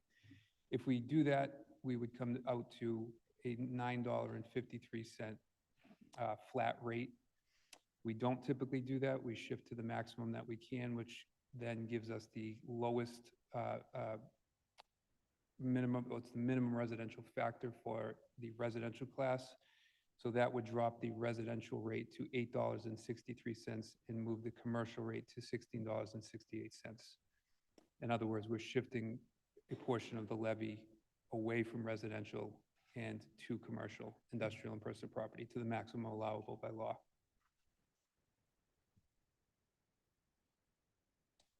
And this slide, so at the bottom, this is what we're doing this year. By doing that full shift, these numbers are going back to 2017. We had that shift in place to the maximum. So this shifts the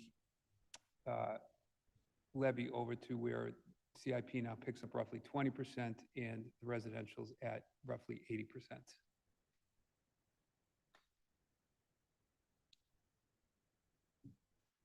And then this is again what I touched on with the minimum residential factor. So the one would result in a singular tax rate. And then when we shift it to the 175, which is the maximum allowable, that gives us a residential factor of 0.905494. And that is what we would be adopting if we chose to go with the 175% shift.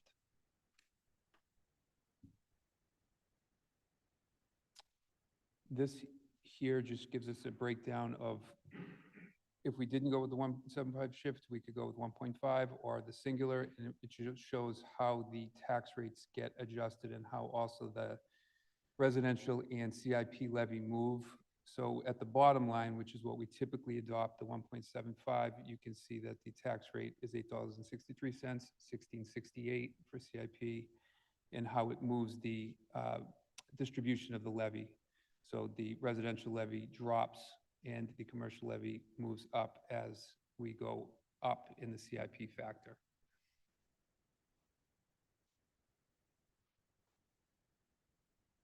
So this chart here, this slide here is just the year-on-year tax bill difference, assuming we're using the averages for a single family and then the average for commercial.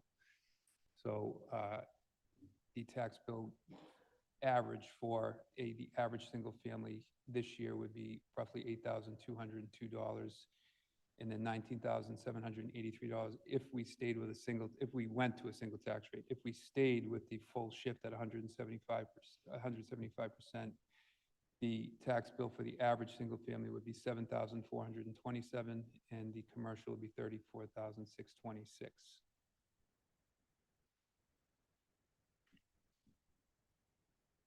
And then this is just a recap of the average single family tax bill, again, going back to fiscal year 16, and year on year from fiscal year 25, we're up roughly 4.86% on the actual tax bill.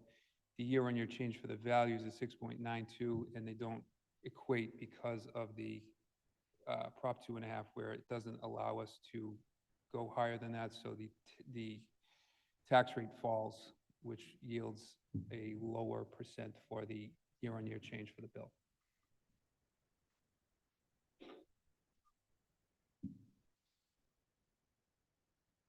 And then the residential exemption.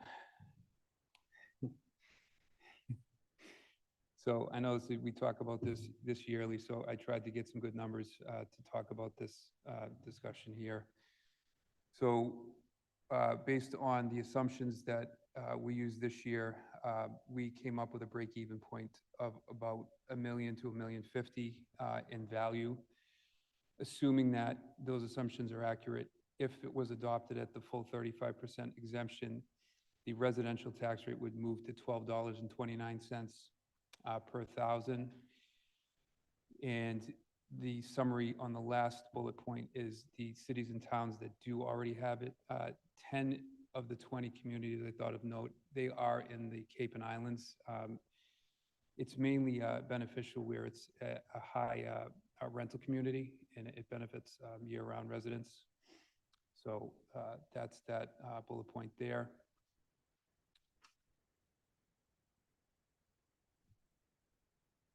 One second, we may be having a technical issue. Yep.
Jim, are we good?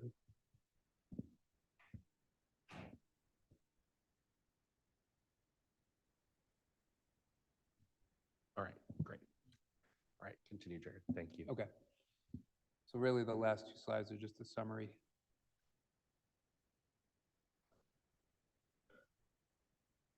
Of what the tonight would be. So this granting the small commercial exemption, which is on the agenda, my understanding is we've never done this. It's an option where it would, the intent would be, the exemption is to give a tax reduction to small commercial owners, property owners, at the expense of the larger commercial and industrial parcels.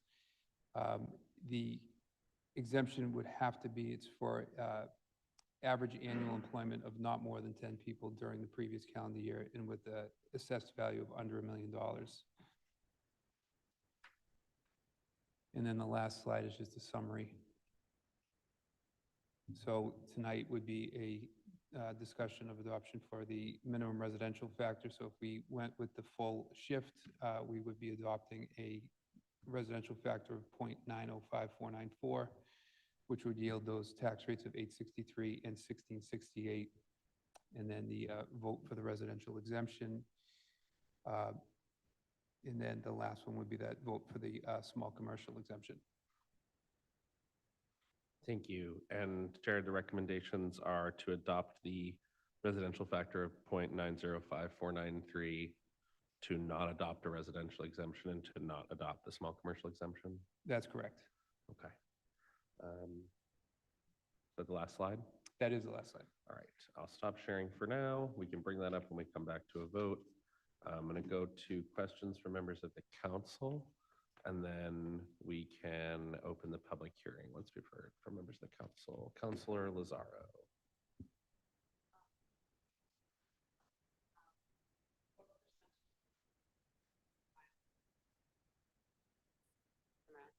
Okay. Do you have an idea of what percentage of residents would need to be renting in order for a residential exemption to be logical for Medford?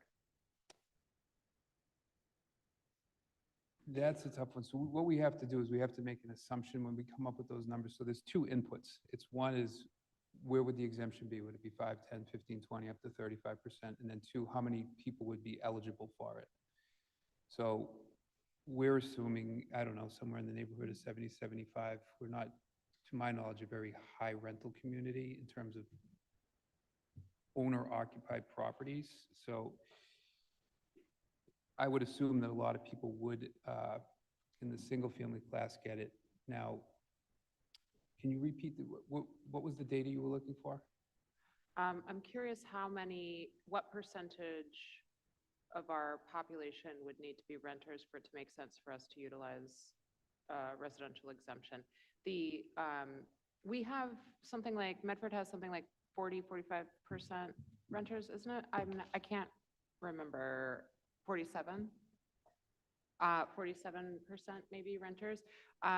It's not a small percentage. And I believe last year, and I think also the year before that, we asked about looking into this more carefully. We don't have to do it right now, but we should do it at some point. Figure out what it would take to, when it's logical to do it. Because some of those cities and towns that were mentioned are not on the Cape. And Medford is a city that has a lot of income disparity. And I think it's worth looking at and doing a study that would explain who would benefit from an exemption and who wouldn't. But also, I know that residential exemptions sometimes really just benefit people that have means and don't need a tax break. So people like me, I own my property. I don't need a tax break. I still want to be able to contribute to my community to the full extent. But all of that stuff, I think it would be nice to have it laid out so we could present it to the community, because we do get a lot of questions about that. And it feels like we keep asking during this meeting every year. And then we still don't have the data. So it's not your fault. No, it's fine. So I can't give you the number of renters, and we don't run a census, but we track parcels. So what I did do is I can give you the number I can give you the number of rental units we have in the city. So for all the apartment buildings, and we call them the class 111 and 112s, there's 3,721 units in those buildings collectively in the entire city. Then if you add in the 2s and 3 families, we have 4,300 units there. Oh, okay. So that, we track that data. We just don't track, you know, the actual renters, like physical people. We don't do a census. No, I think that's fine. That's useful because that would be what would be taxed, right? Just to Is the clarify, unit. there's 8,000 units either in large apartments or 2 and 3 family buildings. Collectively, yeah, roughly. And then So there's there's how many? 3,721 in the 4 to 8 and then 9 plus collectively. Yeah. And then in the 2s and 3 families, 4,300. And then there's how many single families? 7855. So it's about 50-50. Yes. I just think it would be nice to have it laid out at some point in the future when we're not in one of these meetings with a lot of things on the agenda. Maybe to talk about in committee, like what would make logical sense, if it ever makes sense for us to go through and figure out how a residential exemption would benefit our residents, who it would benefit, how much it would benefit them, and be able to answer residents when they ask us about it is my primary concern. Thank you. Thank you, Councilor Czar. Yeah, I think it's kind of a deja vu all over again moment, right? Every time we do this, you know, there's a lot of reasons why and why not other communities have adopted residential exemptions in the past. I think the way to explain the policy in general is pretty simple. You calculated a break even of $1,038,000. So if you're the owner of a residential property and you live at that property and it's your primary residence and your house is worth more than $1,038,727, you would pay more in taxes. And if you are the same person living in a property, a residential house, it's your primary residence, you're the owner occupant, and it's valued less than $1,038,727, you would pay less. That's correct. And as you get farther away Yes. from that break point, either way, It's like it becomes more significant. it's an asymptote. Yes, exactly. And then the other Can't see that. Camera's too far from me, but basically, if your residential property is very lower lender values, 300,000 assessed value, 400,000 assessed value, you're paying a lot less. And if your residential property is 30 million, if it's a big apartment building, you're paying quite a bit more. Yeah, it would significantly hurt the apartment buildings. And I know we talk about how would it trickle down to rents, or would it be a supply issue where they incentivize this more condo conversion? It's all theories. We would have to see how it plays out to know. But it essentially turns our flat rate that you pay, whether you're a small condo owner or a large apartment building owner company, into a graduated rate, a progressive rate. So if your property is worth a lot more, you pay more, and if your property is worth less, you pay less, and that breaks even at about $1 million of property value. Yes, and it's pretty accurate. So if we did, that would be roughly 300,000 in exempted value. That would come off across the board. And it can't be less than 10%. The bill can't be less than 10% of what it otherwise would be. So if a condo was 300,000, and they couldn't take the full 300,000, it would be capped. It would have to be at least 10% of the bill otherwise. Right. So nobody's getting a zero. Oh, can't go down to zero, exactly, 10%. And then on the other side, if you're at 2 million and you only get the 300 off, you're going to still pay more because the tax rate is at 1229 in this scenario versus the 863. Right. Yeah. Essentially, everybody's getting 300. If you're an owner occupant, you're getting 300,000 off of your assessed value for your tax bill, whether you're, except if your value is that low. Right. But if you're at 500,000, you're getting 300,000 off. If you're at 30 million, you're getting 300,000 off, essentially. Exactly. But because of that, the tax rate is higher for everybody. And that's basically how that works. That's how it pays for itself. Right, because it has to be, the levy does not change. We don't reduce the levy. It just shifts, roughly $4 billion somewhere else in value. $4 billion in value. 3.5 to 4.5, depending on how many are eligible and how much we receive. Yeah, it would be that much in value. All right. I'm going to go to Councillor Callahan. Just a quick point of information, you have been explaining it, only talking about people who live on the property, but there are properties that are owned by people who don't live on the property. And those properties that are purely landlord properties, they would not get the discount. Right, they need to own and occupy. Yeah, I think it's important for the public to understand, like, we can't just explain it in terms of people who live on the property. We have to also include the part that if you're purely a landlord and you don't live in Medford and you live in some other city or some other country, then you don't get the discount. Absolutely. So it gives a discount. Andy. Right, yeah, that's what I was saying. If you own the property and you live in that property and it's your primary residence, you can get, essentially, your assessed value comes down $300,000. But in order to pay for that, the rate this year would be 8.6 if we adopt the split, and it would be 12.2 if we had the exemption. So if you're not an owner occupant, if you're a landlord or someone owns a residential property and doesn't live in it, then they wouldn't get that discount. They would not get the discount, and the tax rate would move up $3.66 in this scenario. Thanks. Just wanted that to be clear. And then I do a couple of questions.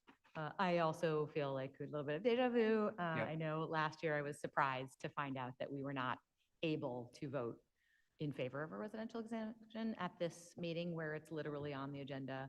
I will continue to make the case that, I have two questions essentially. My first is related to this residential exemption. And I know I asked this last year, I'm going to ask it again. How could we be in a position when this comes on our agenda to be able to actually make a vote?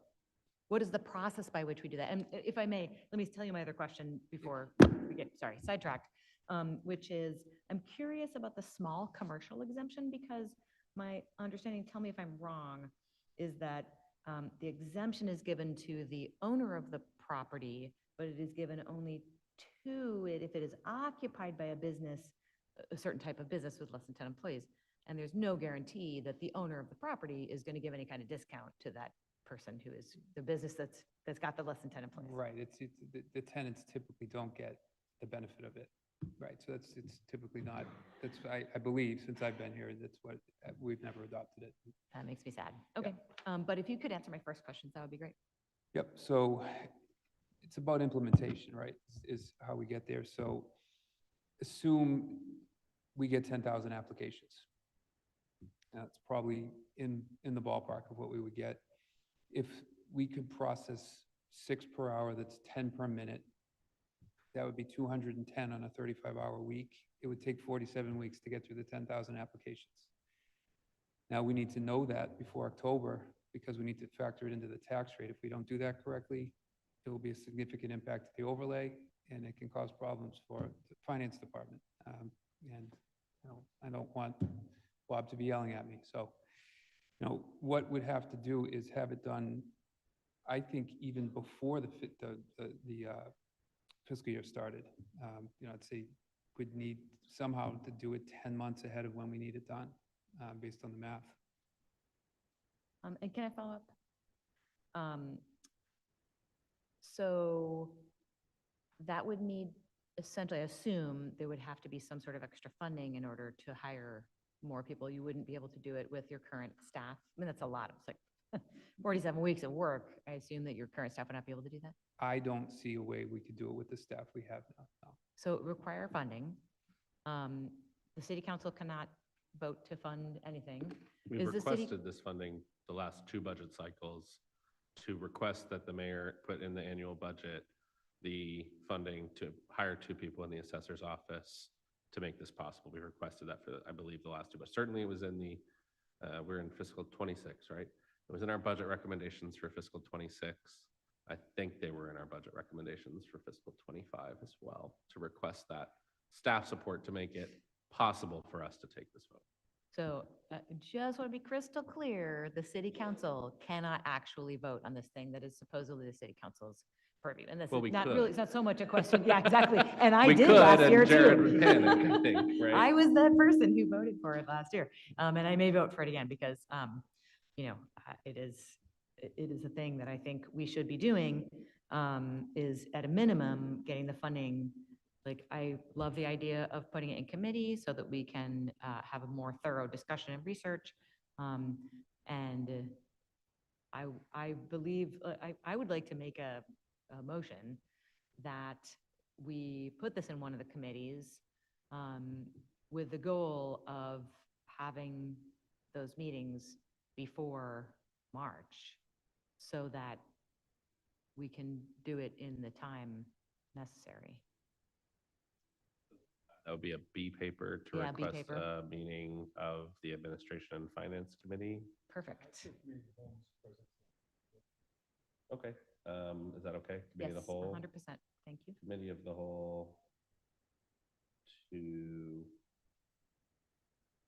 discuss funding for the assessor's office to be able to implement a residential exemption. Before March. Yeah, I would say really in January, February, right? That sounds great. Before March, perfect, yes. I want to be However clear you wanna that phrase it. shouting out in the chambers generally is not a way to edit a motion. All right, anything further, Councillor Callahan? No, that's good. All right, Councillor Scarpelli. Mr. President, thanks for my colleagues. Great questions. And Jared, I want to thank you because I know we spent a lot of time in understanding and Councilor Lazzaro's point.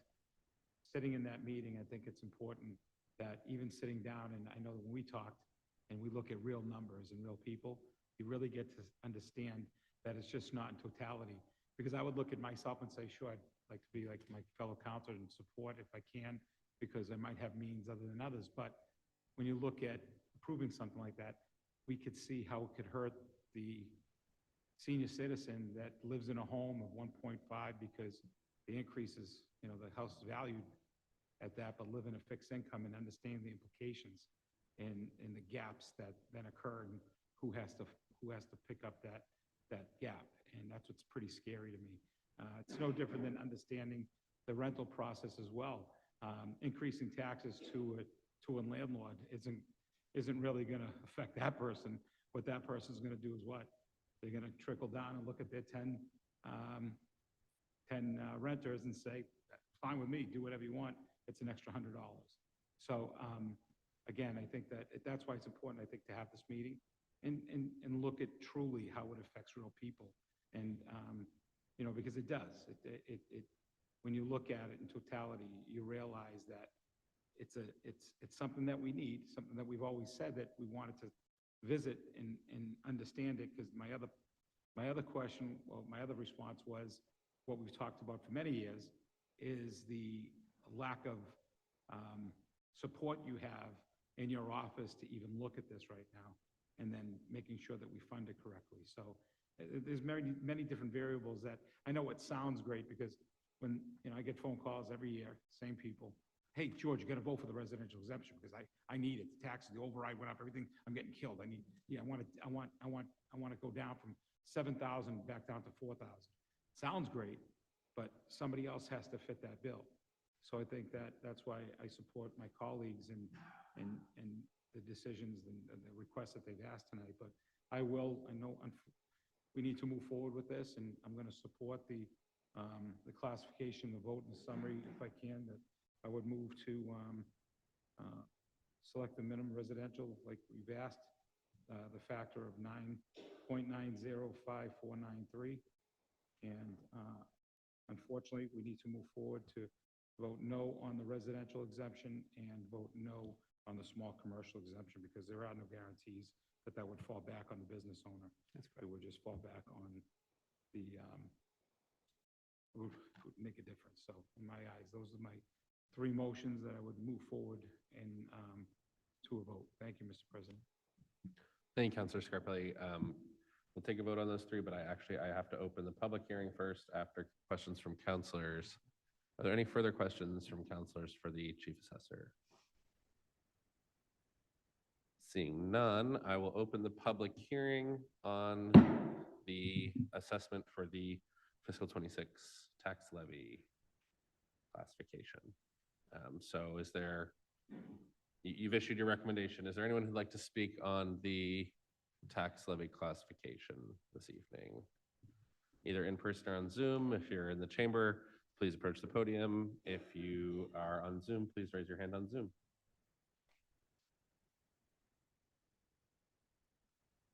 Name and address for the record, please. Jennifer 3 minutes. Yanko, 16 Monument Street. I just have a question. What are some of the municipalities that aren't in the Cape and Islands that have residential exemptions? Do you have that information? We don't have it. One second. Somerville and Malden? I just had it here. There's a list. Yeah, Counselor Yeah. Callahan. So it is Boston, Brookline, Cambridge, Chelsea, Concord, Everett, Malden, Somerville, Waltham, Watertown. That's quite a few. Thank you very much.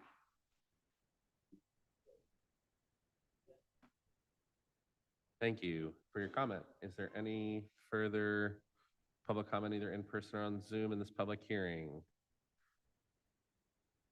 We'll go to the podium. Name and address for the record. You have 3 minutes. Thank you, Councilor Beers. Andrew Castanetti, Cushman Street, East Medford, Mass. First of all, I want to start out by saying it's been a pleasure to deal with our new Chief Real Estate Tax Assessor, Mr. Jarvis Yagjian. He's one of our better ones we've had in the last 20 years. I got to say something about the break-even point because it was mentioned, and I did the mathematics, and I found an error. The break-even point is not 1,038,000. It's more like 1,080,000, give or take 1 or 2%. And I realize in the packet, it does say the 1,038,000 is a ballpark, but I did the actual number, it's closer to 1,080,000, almost 1,100,000. Therefore, the correct break-even is over 1,080,000. And by the way, this break-even goes higher and higher every year, as it should, with the appreciation or inflation, whatever you want to call it. I heard deja vu. Thank you for your time, but please listen. It's like deja vu all over again. I'm here to adopt Mass General Law, Chapter 59, Section 5C, the owner-occupied real estate tax exemption at the full 35% shift allowed by our Commonwealth of Massachusetts. This is my 22nd year here in person, trying to help our owner-occupied homeowners get a tax breaks on our real estate tax bills. After all, we carried the load financially for over 100 years. These cities are doing this for many years, and they're still helping their owner-occupied real estate taxpayers in Boston, Somerville, Cambridge, Chelsea, Everett, Malden, but still not here in Medford. Why not? For God's sakes, even Senator Kerry gets it at 28 Lewisburg Square in Beacon Hill, if that's his real address, according to the IRS. And yes, I am totally baffled why I am the only one out of 60,000 Medford people who come here to fight, and cares for 22 years to give thousands of owner-occupied real estate taxpayers real tax relief. By the way, Dr. Starella said to me, but Andrew, if we get it, then how is the city going to pay their bills?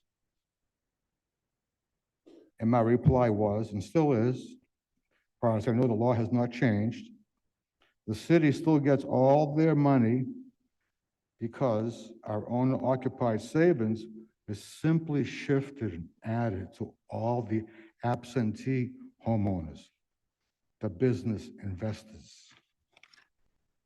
Finally, I do believe you city councilors and many others, if they're using common sense now realize that most of our homes are being snatched up by national and international investors, which hurts our affordability big time. So let's have the absentee business new owners, maybe some are slumlords, I don't know. Have them pick up the tab and give us, the owner-occupied homeowners, some real estate tax relief for the first time ever, period. But it can only be done if we adopt Mass General Law, Chapter 59, Section 5C, in my opinion. Do you have a better solution? What say you? Thank you, Andy. What say you? You have a better idea to help the people who carried this law for 100 years? Andy, thank you. I think we talked about it tonight. We are very interested in implementing this, but the appropriation has not been made to provide the staffing in the assessing office to make it possible. Yeah. I heard you cry about the mayor didn't give you the money. As you said, you last November, you said you could get some money and study this 6 months in advance. Well, anyways, why can't you vote to do this and then get it done by next November? And that gives you a whole year instead of 10 months to get the job done. From what I heard from what the assessor says is essentially this, we're voting on this for the January bills, right, Jared? So that you would have 4 weeks to do 47 weeks of work.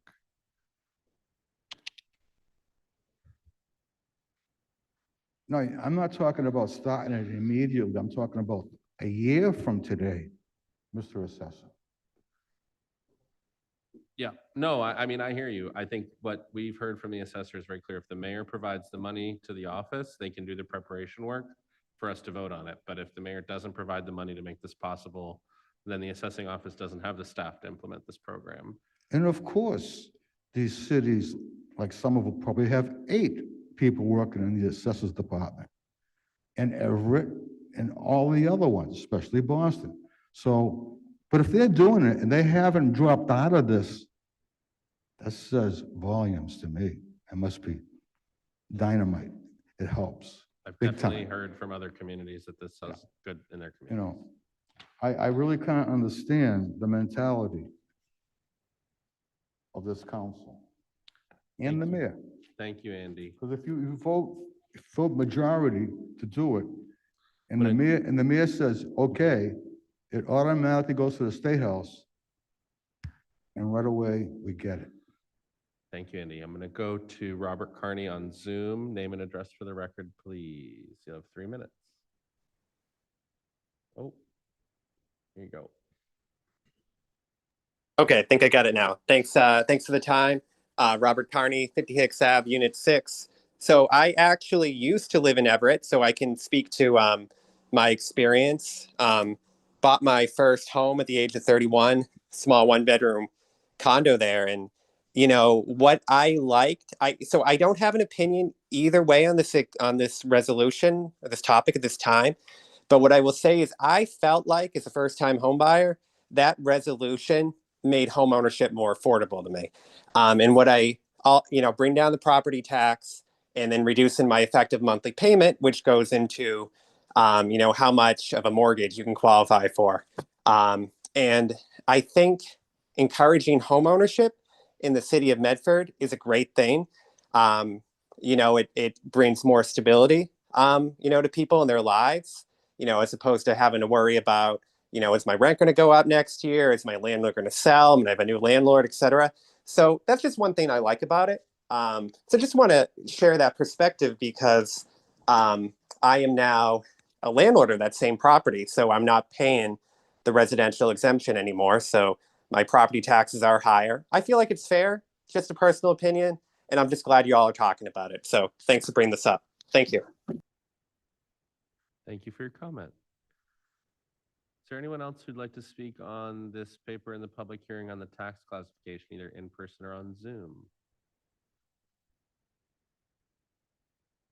Seeing none, I'm going to declare the public hearing closed. All right, we have a few items here. We have a B paper from Councillor Callahan to hold a committee of the whole meeting with the city administration for funding for the assessing department to implement a residential exemption in January or February. Counselor Callahan? I just want to make sure that we have, that it's to do enough research and discussion as well, right? Just, if you can include those words, that would be great. Right. Committee of the whole to, I guess, what are you asking from the city administration to have prepared for that meeting? Well, my motion is that to make sure we have that meeting, but also if the assessor can be there, and we probably should provide whatever requests we have. I know Councilor Lazaro was suggesting that there was information that she wanted, and any counselors who want information before that meeting should send that to the assessor, and the assessor hopefully can provide us with whatever information we need. Got it. Do you have that, Mr. Clerk? Sure. Yeah. I mean, I got the gist of what you're saying. All right. It's like, all right. Committee of the whole, research discussion about funding for the assessing department to implement a residential exemption. Great. By Counselor Callahan, this is a B paper, seconded by Counselor Sang. Mr. Clerk, please call the roll.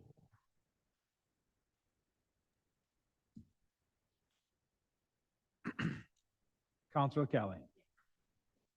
Vice President Collins. Yes. Counselor Lazaro. Counselor Lemming. Counselor Scarpelli. Yes. Counselor Singh. Yes. President Pierce. Yes, 7 in the affirmative, none in the negative, the motion passes. And we had 3 motions from Counselor Scarpelli. The first was to adopt a residential factor of 0.905493 for the fiscal year 2026 property tax levy. Is that a good vote, Jared?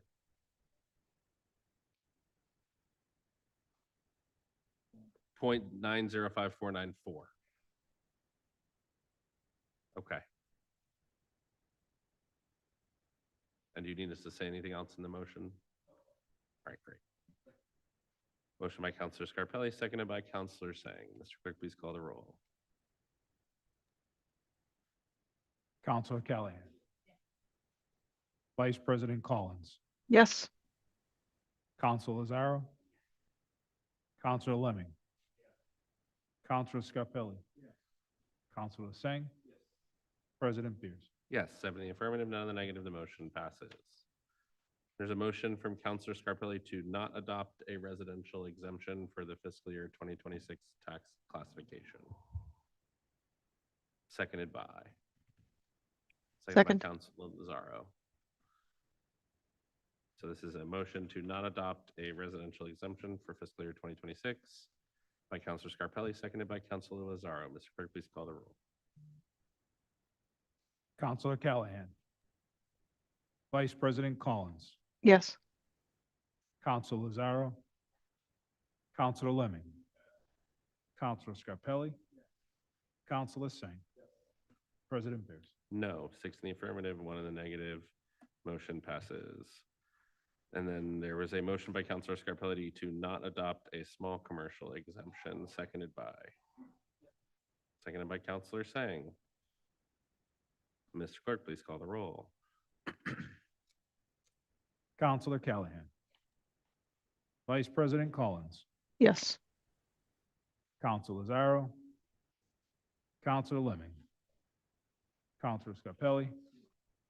Counselor Singh. President Bears. Yes, 7 in the affirmative, none in the negative, the motion passes. All right, thanks, Jared. Motions, orders, and resolutions. 25176 offered by President Bears and Counselor Callahan. Whereas the mayor and city administration recently announced the receipt of a $200,000 grant for Medford Zero Waste Initiative. And whereas as part of this initiative, the mayor announced that her administration would reduce trash collection to once every 2 weeks, starting in July 2027. And whereas the city council supports efforts to reduce waste, increase use of free weekly composting, and limit cost growth of waste collection. that has hurt our city budget. And whereas residents have very significant concerns about the impact of reducing trash collection to once every 2 weeks for residents and the need for greater efforts by the mayor to inform and engage residents regarding her solid waste collection program changes. Now therefore be it resolved by the Medford City Council that the mayor and city administration provide a report to the council and residents explaining the changes they are making to the city's waste collection program. Be it further resolved that the mayor, city administration share all resources that they are making available to residents to reduce any negative impacts of these changes. Be it further resolved that the mayor and city administration hold a public forum to hear from residents about their concerns and explore potential alternative options to move the city towards zero waste goals. Be it further resolved that the city council appreciates the work of our DPW commissioner and planning development and sustainability director. The council requests that the mayor provide additional resources for our dedicated city staff so they have the capacity to effectively communicate with residents regarding the proposed timeline and reasoning for these changes, explore the benefits and costs of alternative timelines and plans, and outline a mitigation strategy to address any negative impacts. Councilor Callahan. Thank you. I think we, certainly I'll speak for myself. I do understand the purpose of this change. I know that the waste collection costs have been going up a lot. And also just in terms of climate change, wanting to be a sustainable city, moving toward more composting and offering our composting for free, and that hopefully that will naturally reduce the amount of trash.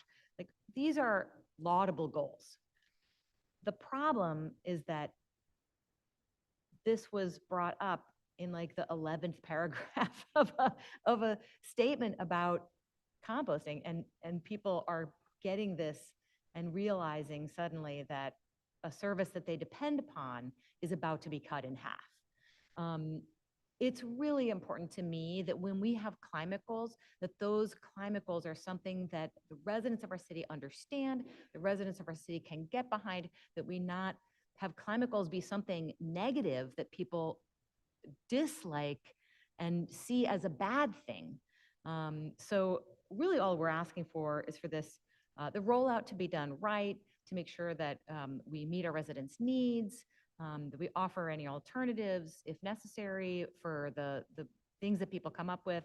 So we really just want to make sure that this rollout is done the right way and that our residents are fully informed. Thank you. Thank you, Councilor Callahan.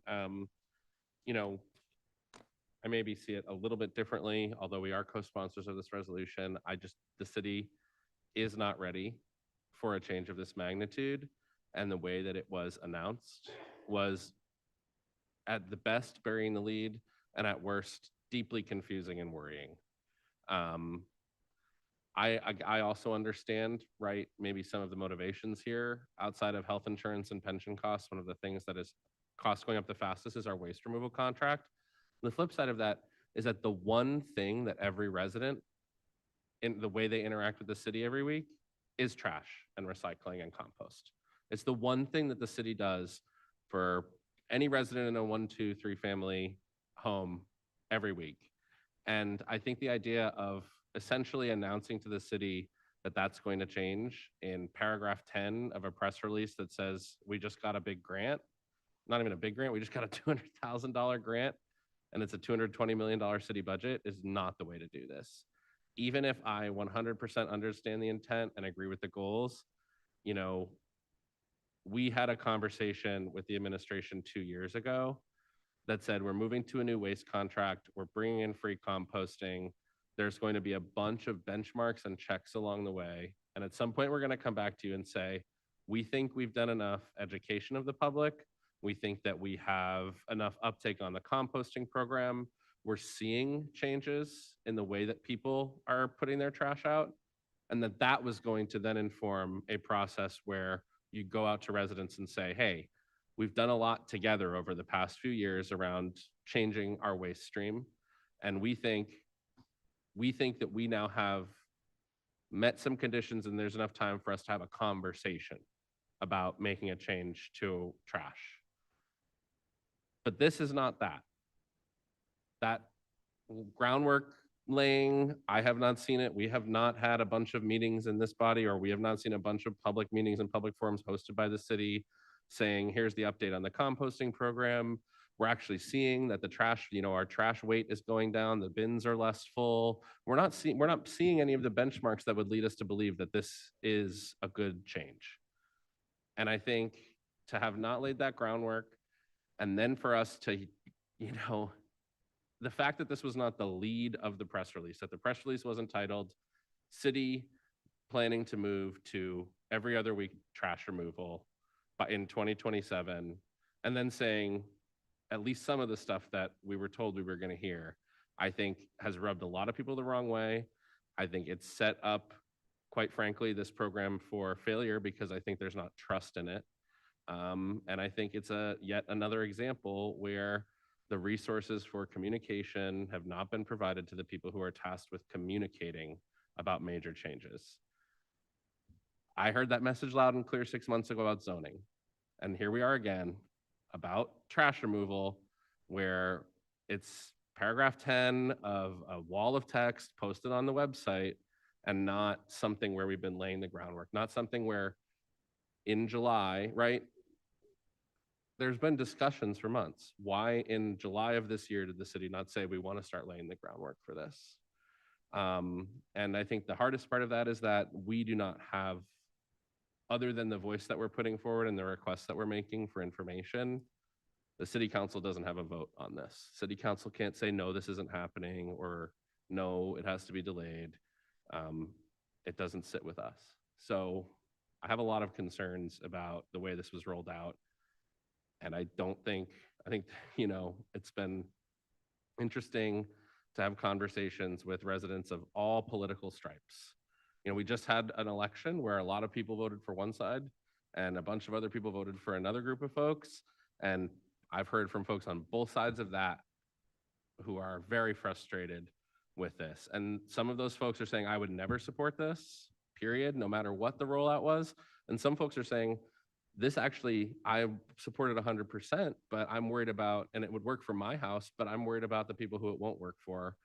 And I don't know what the plan is, and I'm worried about what the negative impacts are going to be.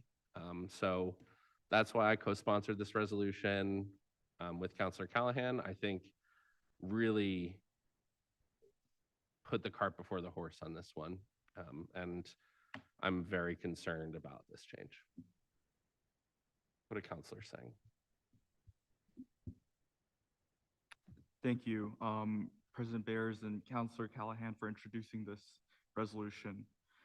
Reducing waste, saving taxpayer money, and preparing residents for a potential statewide food waste ban are all important, noble goals, but burying what feels like an austerity cut to waste services inside an opaque press release about grant funding has caused real frustration and undermined trust with residents and, frankly, with councilors as well. Many of us, including those of us on this council, learned about the administration's final decision through social media. This is exactly the kind of governance by press release I've spoke strongly against years ago, and I'm going to speak strongly against it tonight as well. This approach has also jeopardized support for the Zero Waste Project, which is central to our climate action and adaptation plan.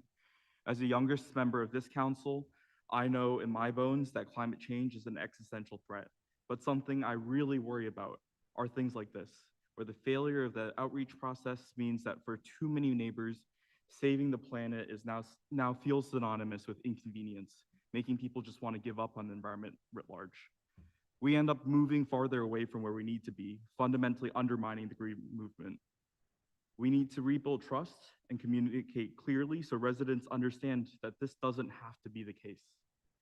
I went back to old meeting minutes and my own notes from years ago, and we were told back then that while this could be a future path, the city would for sure conduct comprehensive outreach before moving forward down this path. And speaking only for myself, I need a clearer plan from the mayor and her administration before I can consider supporting this change. We need answers to basic and practical questions. Questions like, what alternative routes are there to reducing waste? Will recycling move to a weekly schedule as well? How successful has the composting program been so far? We know that compost bins are more rat-proof, but imperfect composting practices will still mean that food waste might sit out longer. What's the rodent mitigation plan there? That's a question I asked years ago. What's the plan for the summer months when heat accelerates rot and odor? What outreach has been done to residents, especially to those who don't speak English? Have we analyzed equity impacts on low-income and working-class families? And what have we learned from other municipalities that have moved from weekly trash pickups to this pay-as-you-throw system? What outreach did they do? These are some of these questions are questions that residents in the community have been talking about. Some of them are questions that I've been talking about for a while. And to the president's point, one major lesson that this council has learned, especially from our zoning process, is that when we do big things, we have to do them right. Residents have told us that loud and clear. The question now is the mayor listening? I do want to acknowledge the hard work that Commissioner McGivern and Director Hunt have put in to their work every day. This has been a tough week, I'm sure, for them, and they've worked tirelessly for our city, not just now, but every day. Most importantly, I think this should and can be a moment for us to come together as a community, not to assign blame, but to work through the substance. Let's have an open and honest discussion so that none of our hard waste in City Hall and out with our community goes to waste.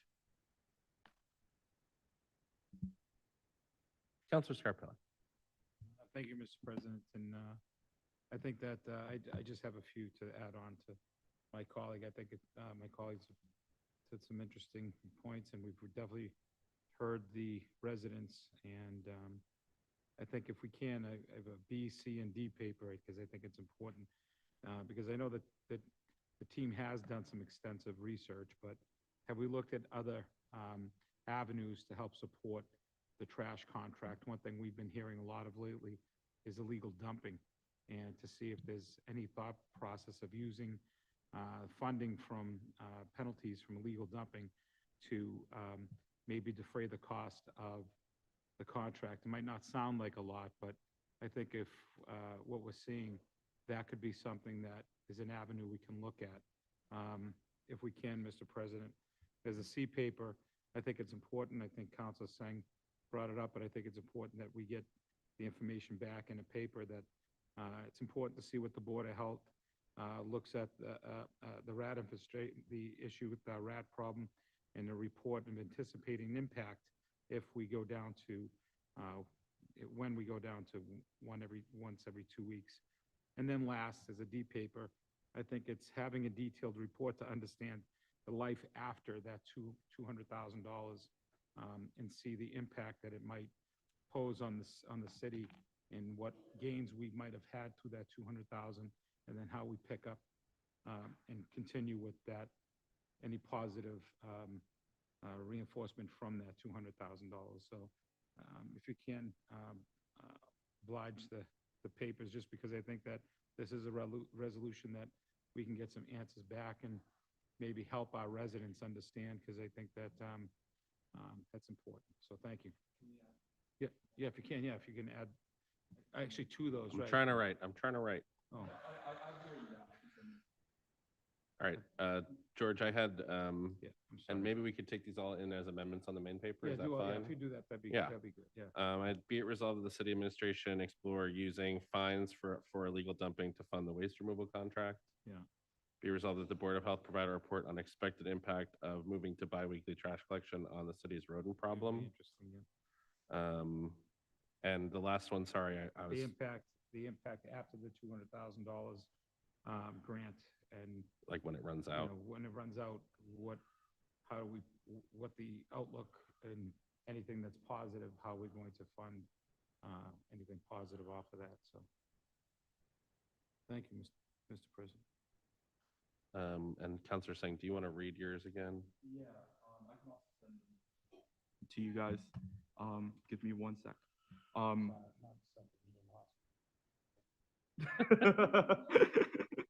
While alternative routes are there to reducing waste, will recycling move to a weekly schedule as well?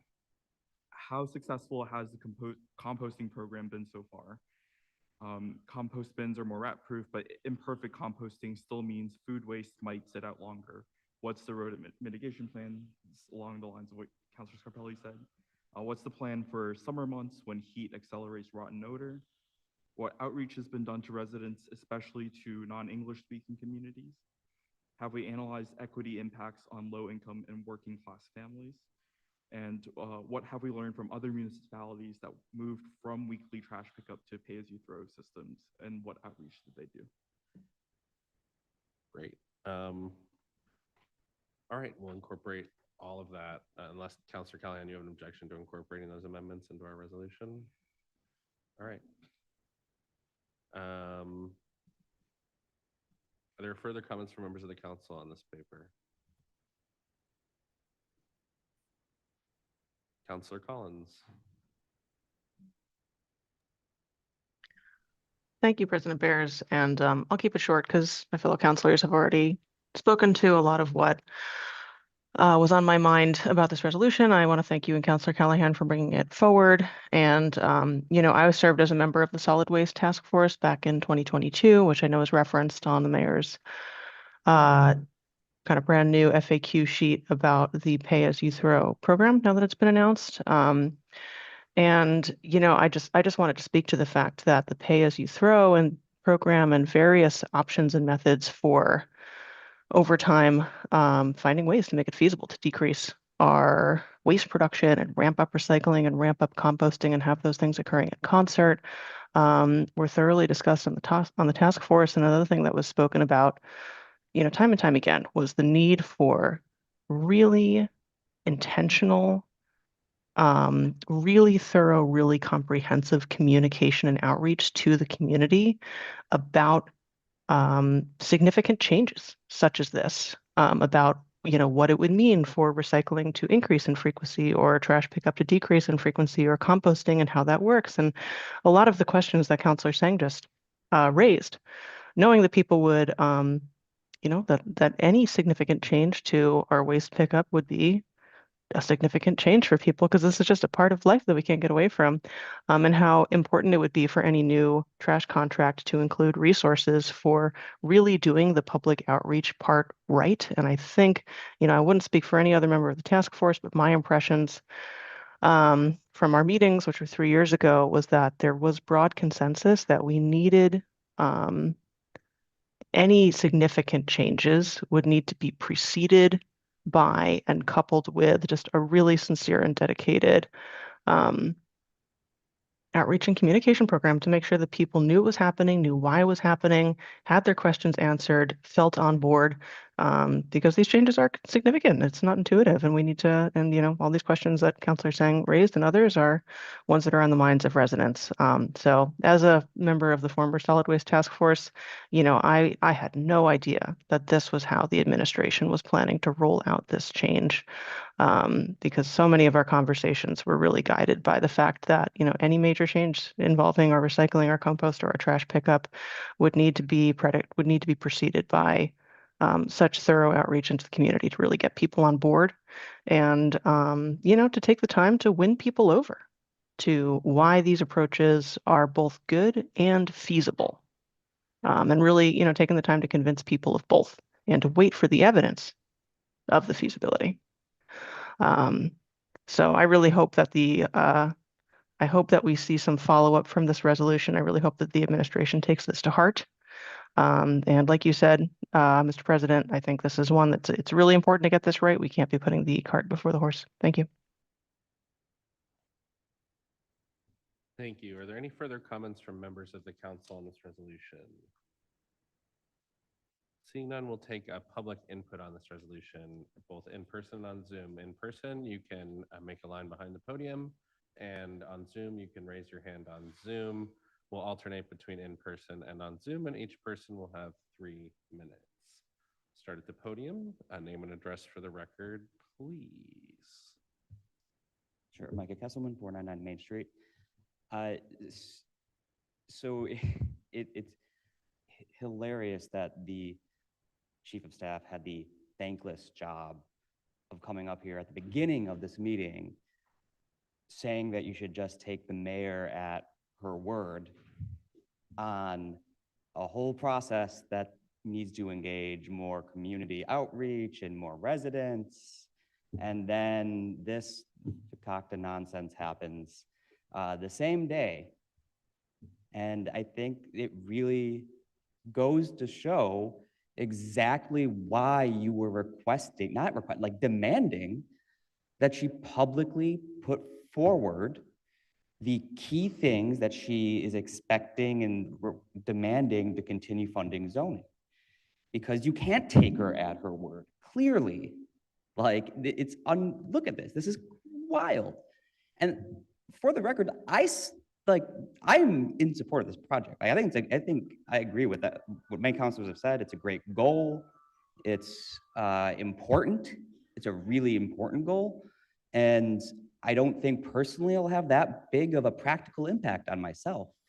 But you're right. I mean, trash pickup is one of those like fundamental things that a city does and engages its residents on. And it's beyond crazy that the mayor would do this at the same time she's trying to put forward the idea that you should just take her at her word and sort of individual email daisy chained across the council on other citywide impacting endeavors. So yeah, I just want to say, like, she really, this resolution should be followed up on by the administration. It's critical. I mean, yeah. So hopefully this works. Thank you. I'm going to go to Zoom, then I'll come back to the podium. Robert Carney, name and address for the record, and you'll have 3 minutes. Hey, Robert Carney, 50 Hicks Ave, Unit 6. I also just want to, first of all, thank you for getting this conversation started. I also want to speak as a townhouse owner here. Many of you likely remember the September 30th City Council meeting where we talked about another communication and process change from the city. And that was the proposed cessation of trash and recycling services, for townhomes with 5+ units. And just kind of a little bit of what I'd like to say here is I'm glad we're talking about this, but we feel like, me and my wife would love to also just be presented with either from the council or the mayor, the full details of all these waste management contracts, more detail about the proposal. In the townhouse example, I want to connect this with some of the other complaints you all have, because for us, getting clear information was frustratingly difficult, despite multiple efforts on me and my wife's part since the summer. So, when we received this letter in July about the proposed cessation of services from, about townhouses, my wife and I were receiving seemingly contradictory information. So, like, Councilor Collins was, mentioning the task force has a minimum influence on the final contract. Tim McGivern said the opposite. Tim McGivern said the council approved the program after extensive briefing, yet some councilors seemed unfamiliar with key details of this earlier contract before we're talking about this change here. So, I think this is an opportunity, as you all are saying, for the city leadership, the mayor and the council to rely heavily on citizen input about this. I think we can work together without sacrificing, community cohesion or excluding townhouses from essential services and reduce our waste and make this equitable. And I also want to bring the townhouse thing up because I think this is relevant here. The proposed cessation of trash and recycling services and a non-committal to compost services. It seems like the city might do it for townhouses. How does that address city services goals to save waste, especially when it seems like we're going to be saving money by reducing the amount of trash, being collected if this goes through. Our townhouse is still going to be left off, especially ones that are like, for us, we're like paying $5,000 a year in property taxes. So, just want to bring that up too. Hopefully we can keep that top of mind for the mayor. Thank you. Thank you, Robert. We'll go back to the podium. Name and address for the record, please, and you'll have 3 minutes. Hi, I'm Julia Foster, and my address is 239 Woburn Street. I wanted to address a couple things on this topic. First, I compost. I'm a fan of the composting program. I want it to continue and I want it to grow. So I sort of am the demographic that this is aimed for. But I'm not in favor of the way it's currently proposed for a variety of reasons. The Pay It program, based on discussions at the open house I had yesterday, it doesn't mandate every other week in the slightest. It just mandates reduction to 32 gallons per week pickup. But we can't afford to reissue trash from 64 to 32, and we can't afford the expense of the weekly pickup if we want to afford universal free composting. So it's sort of a, how do you achieve this goal without then switching to every other week? I have a suggestion for that, which is to let people keep their 64 and keep the weekly. But if you want to keep the 64 instead of being reduced to 32 weekly, you have to pay for that. So it would offset the cost significantly. You'd keep weekly, but if you didn't need it, you could go down to 32. If you wanted to keep the 64 weekly, you'd have to pay to keep it. The flip side of that is if that's not possible, and we end up having to switch to every other week, which again, based on discussions I had yesterday, you won't get much guidance on how other cities are doing it because they're not. No city in the Pay It program in Massachusetts has adopted an every other week trash pickup. They've gone down to 32-gallon buckets every week. And part of the reason for that I think everybody here has recognized, is the concerns about sanitation.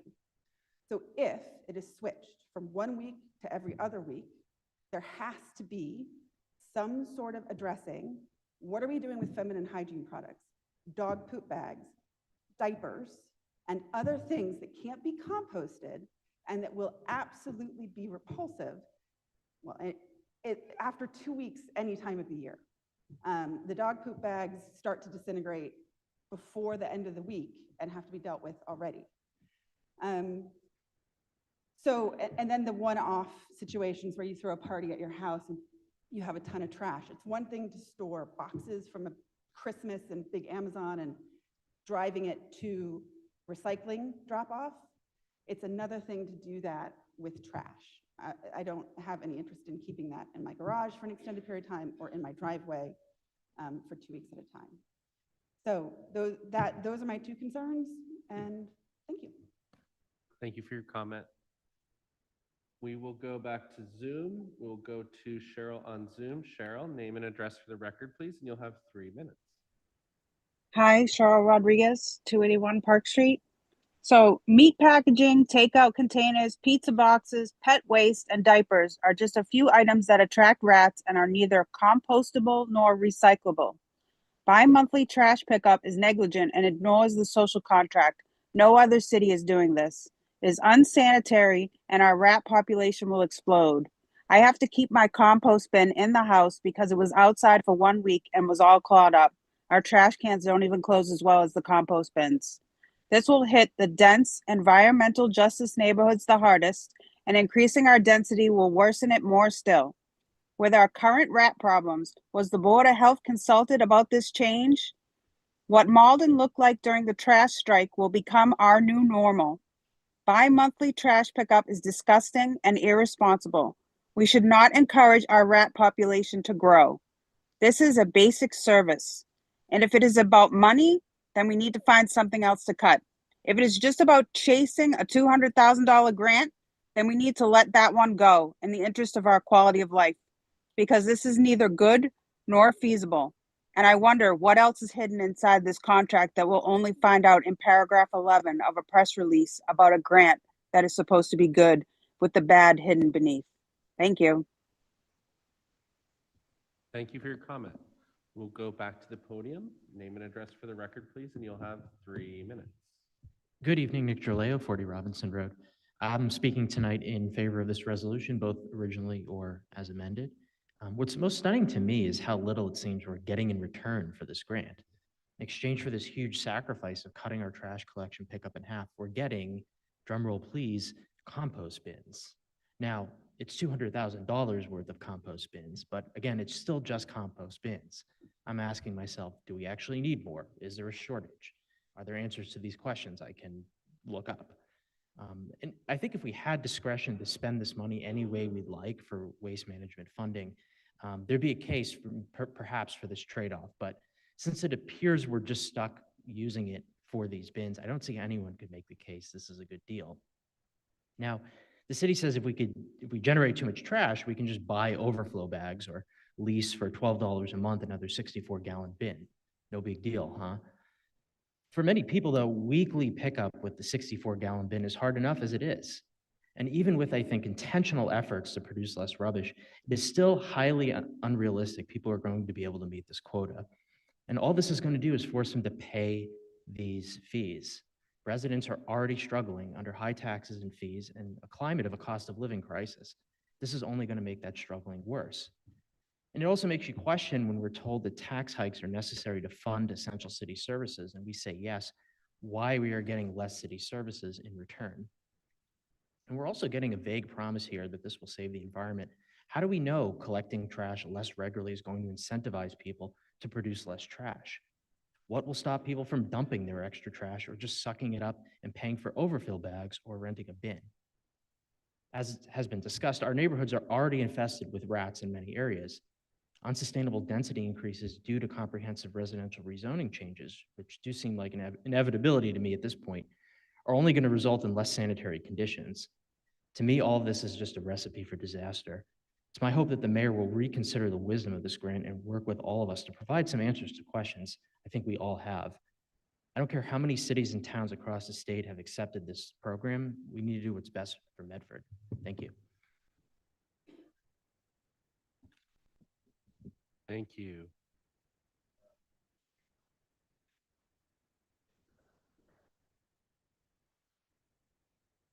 Ralph Klein, 172 Park Street in Medford. I know most of this council won't remember the swill buckets you used to have in your backyard. You dump your compost, your kitchen scraps, and once a week they'd come around and pick it up. It was basically compost. All your food waste went in this bin. I don't think any of you, especially Councilor Sang, being the youngest, has ever seen one. I believe the cover of the bucket in my neighbor's yard is still there. I'll take a picture and give it to you. Used to step on it, pick it up, dump your garbage in. And I can tell you from my childhood, Thursday was the worst day of the week. The guy would come in, pull the metal bucket out, run out to the swill truck and dump it. And every Thursday, 5 or 6 hours, the stunk stayed in the neighborhood. So this composting in plastic bins, this was underground. You only smelled it the one day. This composting being outside is not a great idea. In plastic bins, like they say, the rat population and all that. Also reducing the trash pickup to twice a month as opposed to once a week. I don't know if you people live with Amazon shoppers, but the cardboard increases 100%. Even Stop and Shop, Peapod, drops off stuff in some of the cardboard boxes, not all in bags. That creates more trash. So, I mean, closing your stores is one thing, but you're increasing the trash when you do this Amazon shopping, Peapod, and like I say, the composting. I still remember that. I don't want the kids nowadays having to smell the swill truck. I don't even think George remembers that. Do that. That's why I said, you're younger than Councilor Sang. Sorry about that. George was on the school committee at age 4 or 5, I think. Yeah. Judy Hauser. And on one note, I'd like to propose to this council. Let's let Ralph have his speech. Thank you. No, I'm glad I could make you laugh. I mean, usually I have you staring at me going, oh, get this guy out of here. The other thing I'd like to propose to you guys is, you know, I know you have city council meetings once a month. Maybe instead of this pointing back and forth through meetings, maybe sit down with the mayor, the whole council, and if the hot point topic is the zoning and the planning commission, have them sit down once a month. The hot topic of the month, if this is it, zoning's been going on for months. And all we get is this one's doing it wrong, that one's doing it wrong. You guys can sit there, look across, and say howdy, first thing. Break the ice, do it face to face. Instead of this, we get to the meetings and you're wasting your time. It's been a week, a month since this has started with the zoning thing. You guys could sit there and talk. I talked to you, I've spoken to all of you at some point. If you guys can talk, I mean, I made you laugh today. Maybe you can make each other laugh and get get some common ground. Because the city's being held hostage, not you, not the mayor. The city's being held hostage by all this. It's her, it's them, it's her, it's them. Sit down, face to face, make your meeting so you're not just meeting with us. You guys are butting heads. Do it in your private meeting and get it done. Thank you. Thank you, Ralph. And I definitely appreciate the comment. We aren't allowed, the 7 of us, to meet with her in private because of the open meeting law, but the mayor is always welcome at our meetings. We've had some really great, I mean, they've been difficult, but during budget hearings, the mayor has come down. We've worked things out directly, and I think that's been a productive approach. So the mayor is invited to every council meeting to have those conversations with us. We would welcome the mayor at any of our meetings. Thanks. Any further public comment by anyone who hasn't spoken yet on this matter? All right. Thanks. Do you want 3 minutes or? I shouldn't need more than 3 minutes. I just didn't know if you wanted to. That's the discretion of the No, president. go ahead. You can answer. I'm just. Okay. Thank you. I wasn't sure if you were coming up in the public process or if you wanted me to finish that before you spoke. However you think Is there anyone else who hasn't spoken on this who'd like to speak? Seeing none, is there anyone who's spoken on this who'd like to speak on it again for 1 more minute? Great. Sorry, Nina. It's okay, I'll be fast. Micah on Main Street. I will give props to the mayor on one thing with this, is that everyone in here agrees how ridiculous this is. She's brought together like all of us, and half of this room does not usually agree with the other half of the room. So good job. That's a really good job that she did there. Thank you for your comment. Also, it is very important that some things that were said here are just incorrect, which is understandable because no information has been provided. For example, composting isn't that stinky. It's not that big of a deal. It's actually fine. But you wouldn't know that if that wasn't something you were already engaged with, because none of the preceding engagement that should have happened with this. So it really goes to show that, like, yes, please engage with the residents. Thank you. Thank you for your comment. All right. Anyone else who's already spoken who'd like to go again? All right, public comment on this paper is closed. I'll recognize the Chief of Staff.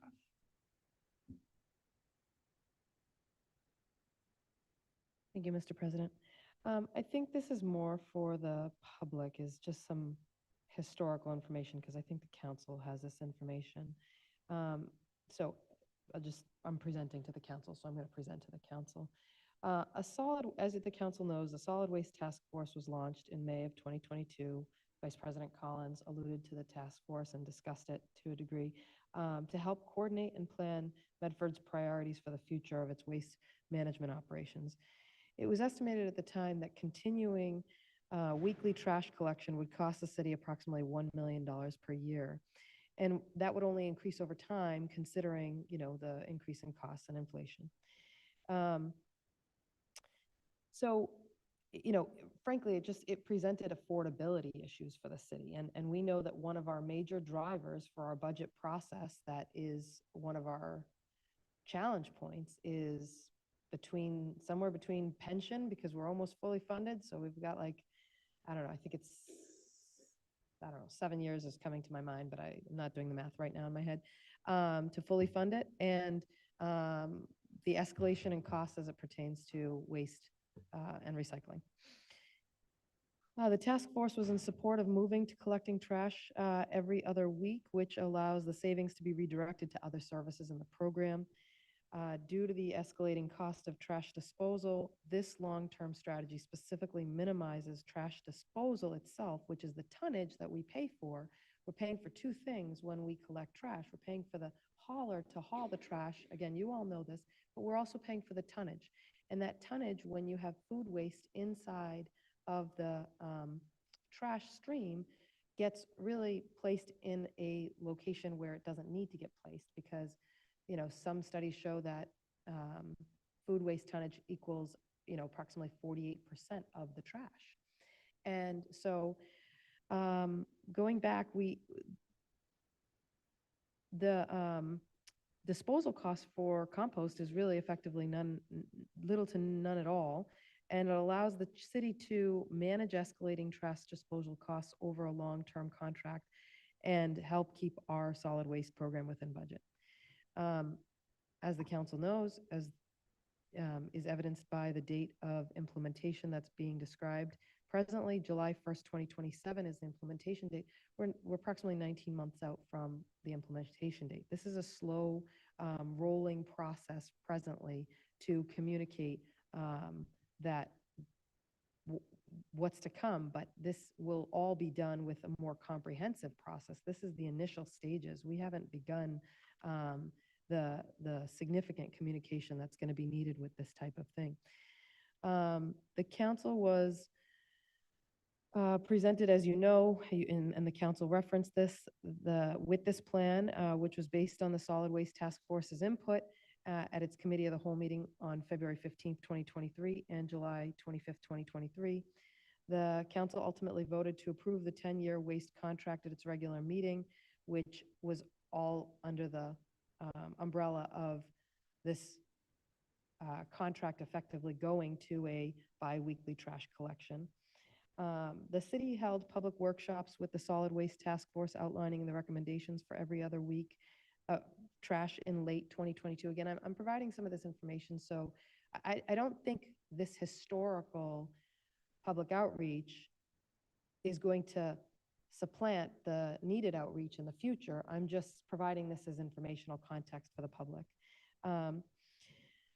I could go into some depth about rodents and rats and the issues that Medford faces and how, in particular, the unsecured collection bins are the real challenge that we face that contain the food waste, because those are the ones that are attracting rodents, which is different from the compost collection service because the composting bins are latched and they keep food waste secure so rodents can't access the food source.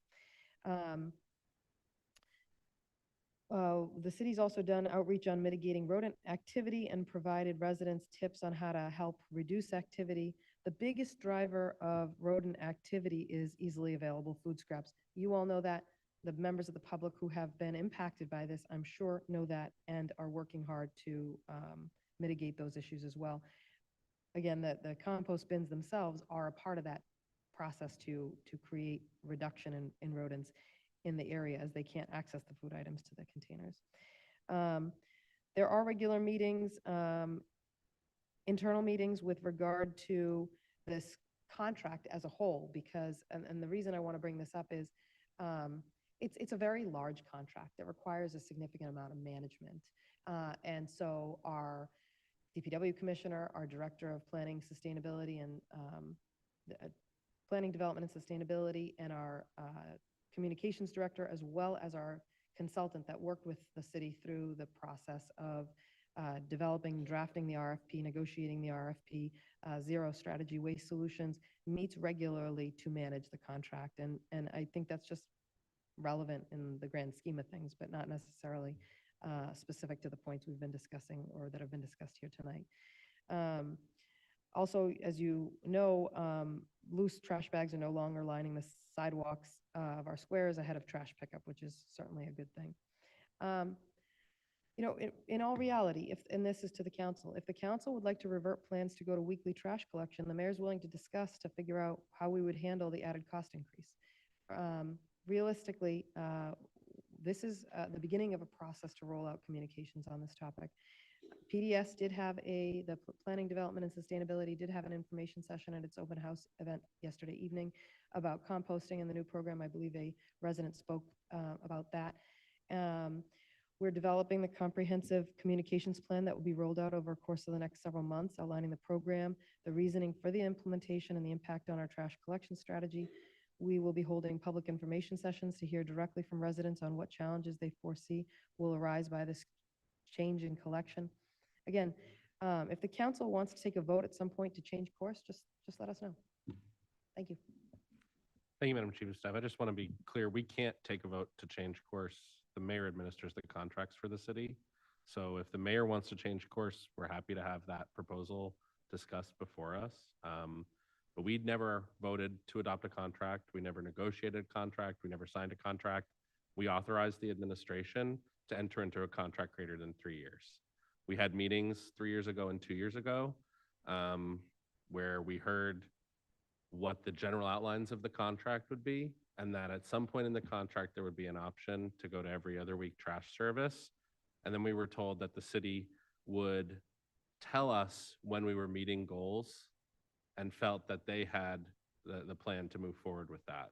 So I'm just as the leader of this council, you're not gonna say, oh, if the council wants to vote, we can't vote to do this. Only the mayor can decide to do this.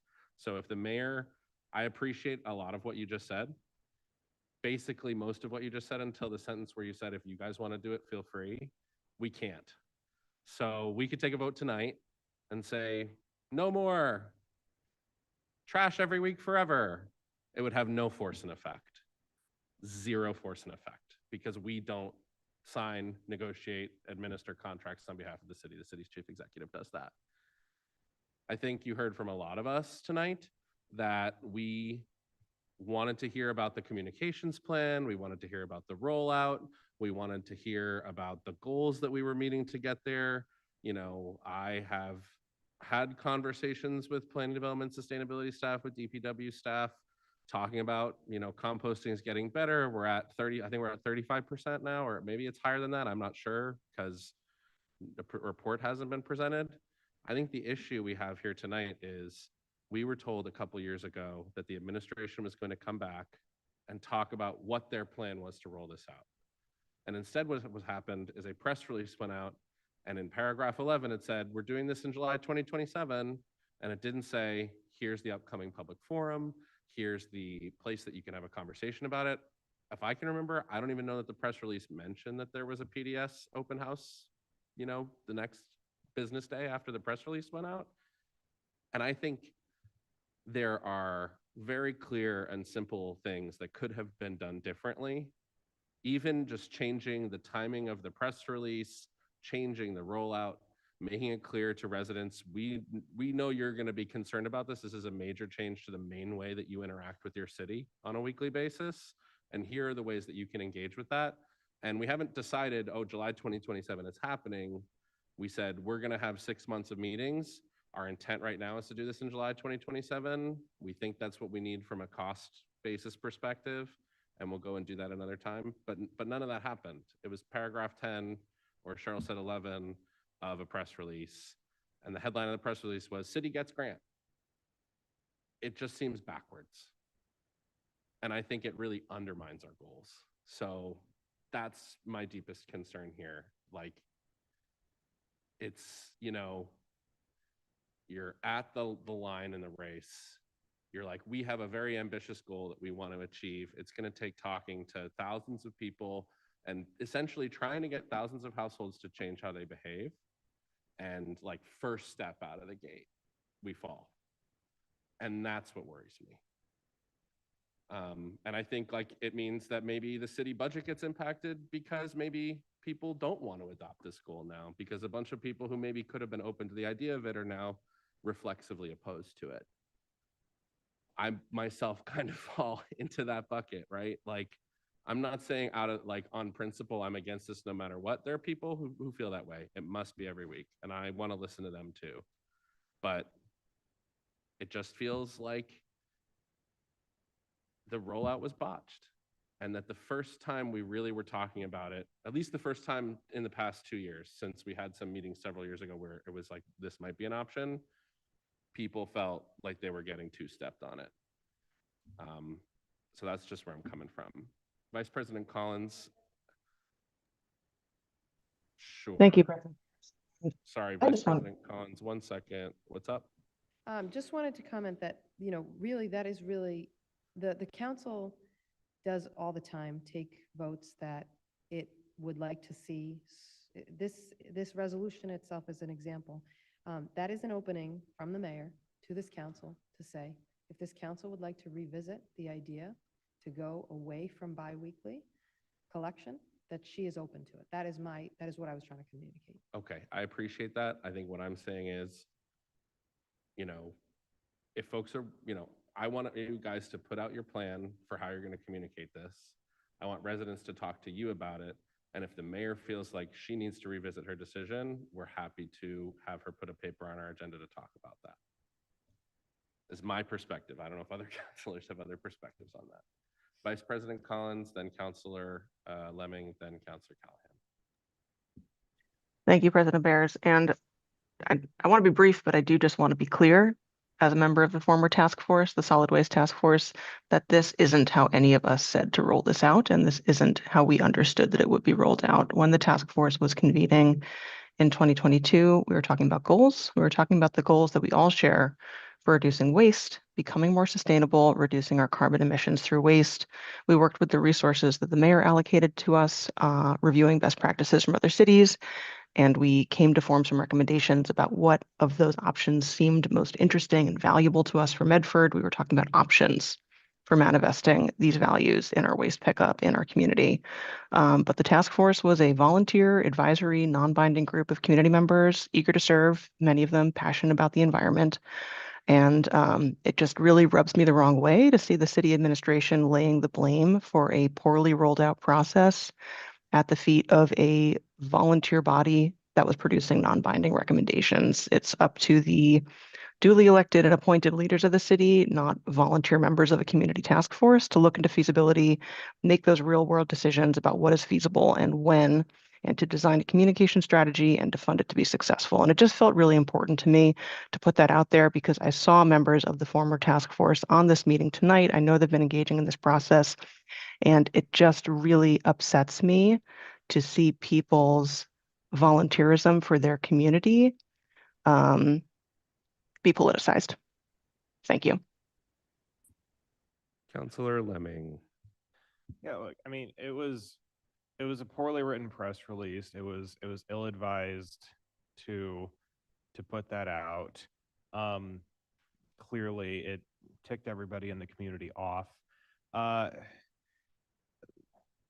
Trying to say that it's somehow the council's responsibility that fits into a pattern of behavior of whenever the administration messes up. There's this effort to pass the buck around, which it's a game that I'm getting kind of tired of. If the mayor had followed that press release up and just saying that, look, we're sorry, this is a poor way to roll this out. This is our actual communications plan. That would have been fine. I just want to see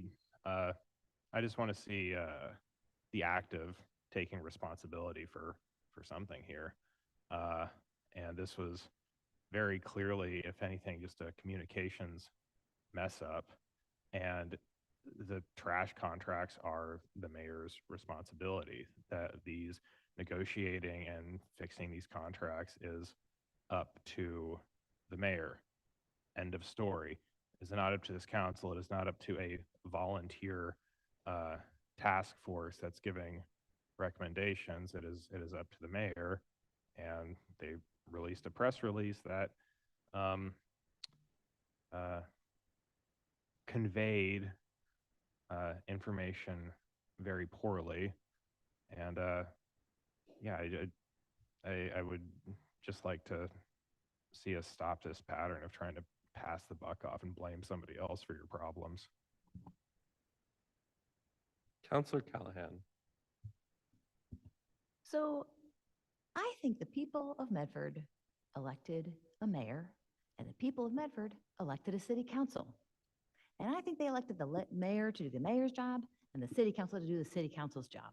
And I would really appreciate it if the mayor would do the mayor's job, which is taking care of the trash, taking care of the roads, There's so many things that the mayor is supposed to do. This is one of them. And for the mayor to come here and in the same day request that she gets to control zoning and tell us exactly how we're going to do it and tell us that we have to change this one corner and it has to be this other instead of MX2, it has to be MX1.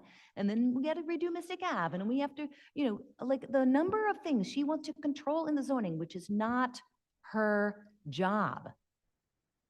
She should be a little busier figuring out how to do the trash and the compost and not come here and tell us that we have to make a motion to fix the botched job that she just did. So please, if the mayor can do the mayor's job, we will do our job. Thank you. Counselor Sang. I'm just going to be really quick because you already covered it, President Bears, but I find it extremely frustrating when the record about what this council heard and voted on years ago, back in 2023, is misleading. We voted to, as you said, let the mayor enter into the contract negotiations for contracts more than 3 years. That was the vote. It wasn't on the substance that we're seeing and talking about here tonight. As Councilor Lemming mentioned, this effort to pass the buck to a non-binding volunteer task force isn't accepting responsibility. And I just find this practice of trying to point fingers instead of coming to the table and just having a vivid conversation about how we want to continue our trash program and restructure it and pay for it. It's just frustrating to me. Thank you. We do have a motion by Councilor Callahan, seconded by, 1 second, thank you.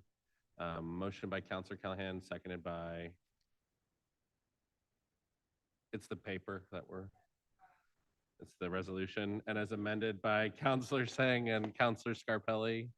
So we have the original paper as amended with Councilor Scarpelli's points and Councilor Sang's points. All right. Is there any further discussion by members of the council on the motion? Seeing none, Madam Chief of Staff. Thank you, President Bears. Look, I would like to get to a place where all of us do what you just described, Councilor Sang, because I don't think, it's very difficult for me to hear some of the comments that are made at city council meetings and not come back and rebut them, because I think some things are just absolutely wild sometimes.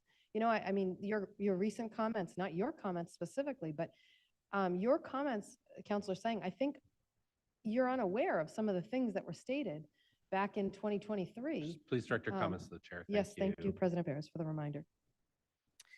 I think Councilor Sang is unaware of some of the comments that were presented back in 2023 when the council received these recommendations from the task force, and I appreciate, I've worked alongside a lot of volunteers in my career, and I greatly appreciate them.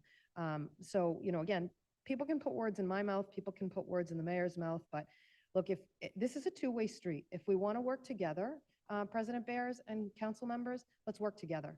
If we want to continue to lop things at each other, then, and I don't think the mayor, and I want to speak for the mayor, I don't think we're going to sit quietly and just allow that to occur at city council meetings. I've got a list of things Councilor Collins stated back in 2023 about how, effectively excited, that's my characterization, not hers, not necessarily, she was about this contract. And while certainly the council did not vote on the specifics of this contract, the fact of the matter is there was a July 25th, 2023 meeting where an hour was spent on discussing the contents of that contract, which included biweekly. I have 7 copies of the slides that were mentioned that were received by the council at the time that specifically state that we're talking about every other week trash collection. I can happily distribute that, but to suggest that these things weren't necessarily things that were discussed back then or the council had no purview, the council almost always has requested committee of the whole meetings in anticipation of large votes such as extending a 10-year contract, the council could have theoretically voted no on a 10-year extension on the heels of the 1 hour long discussion when it was specifically discussed that trash pickup would be every other week. So thank you. I'm going to recognize Counselor Singh, but, you know, I don't think,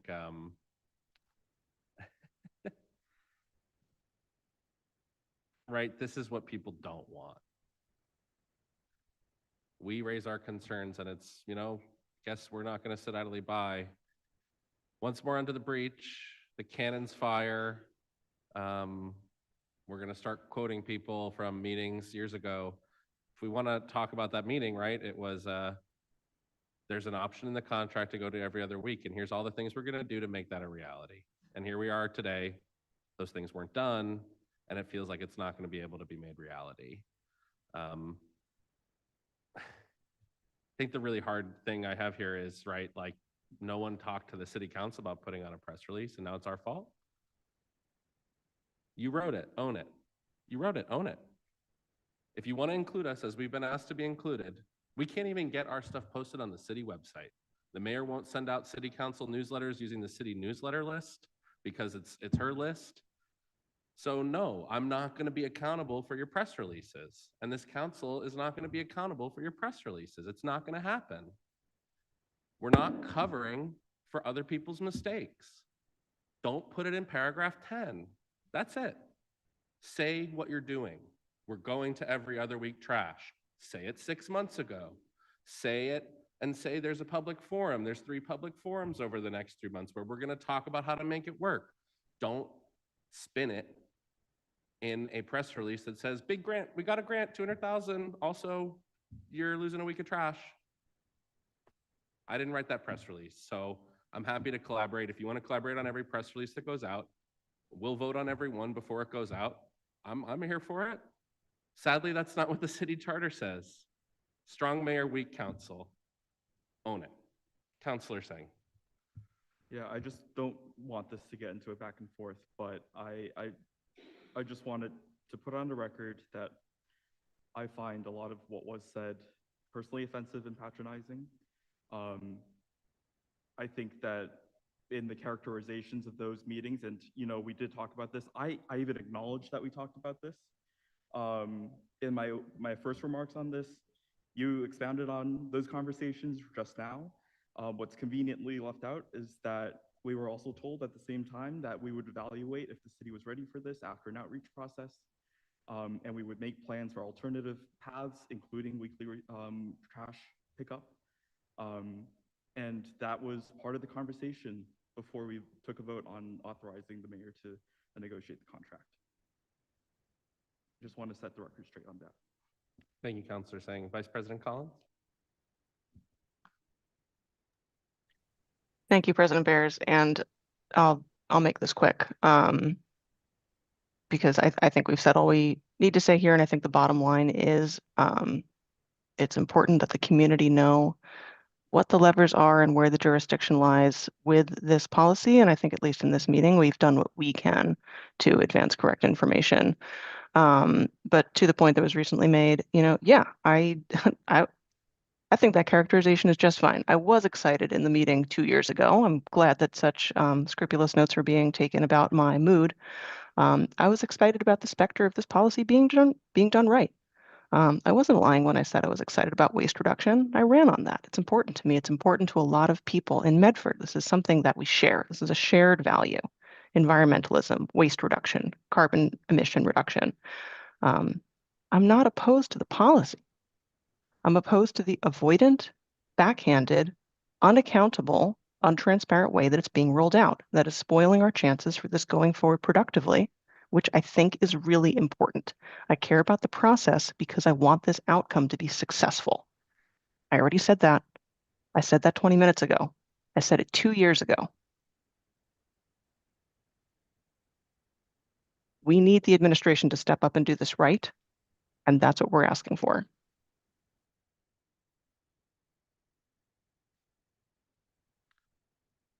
On the motion of Councilor Callahan, seconded by Councilor Lazaro. as amended by Counselor Scarpelli and Sang. Do we want to amend it to just, we can apparently vote to just end it right now if we want. Sorry, I had no idea that we were the mayor. Mr. Clerk, please call the roll. Counselor Callahan. Vice President Collins. Yes. Counselor Lazaro. Counselor Lemming. Counselor Scarpelli. Counselor Singh. President Bears. Yes, 7 in the affirmative, none in the negative. The motion passes. Counselor Callahan. I would like to pull item 25-124 from the table. On the motion by Counselor Callahan to take paper 25-124 off the table, seconded by Counselor Lemming. Mr. Clerk, please call the roll.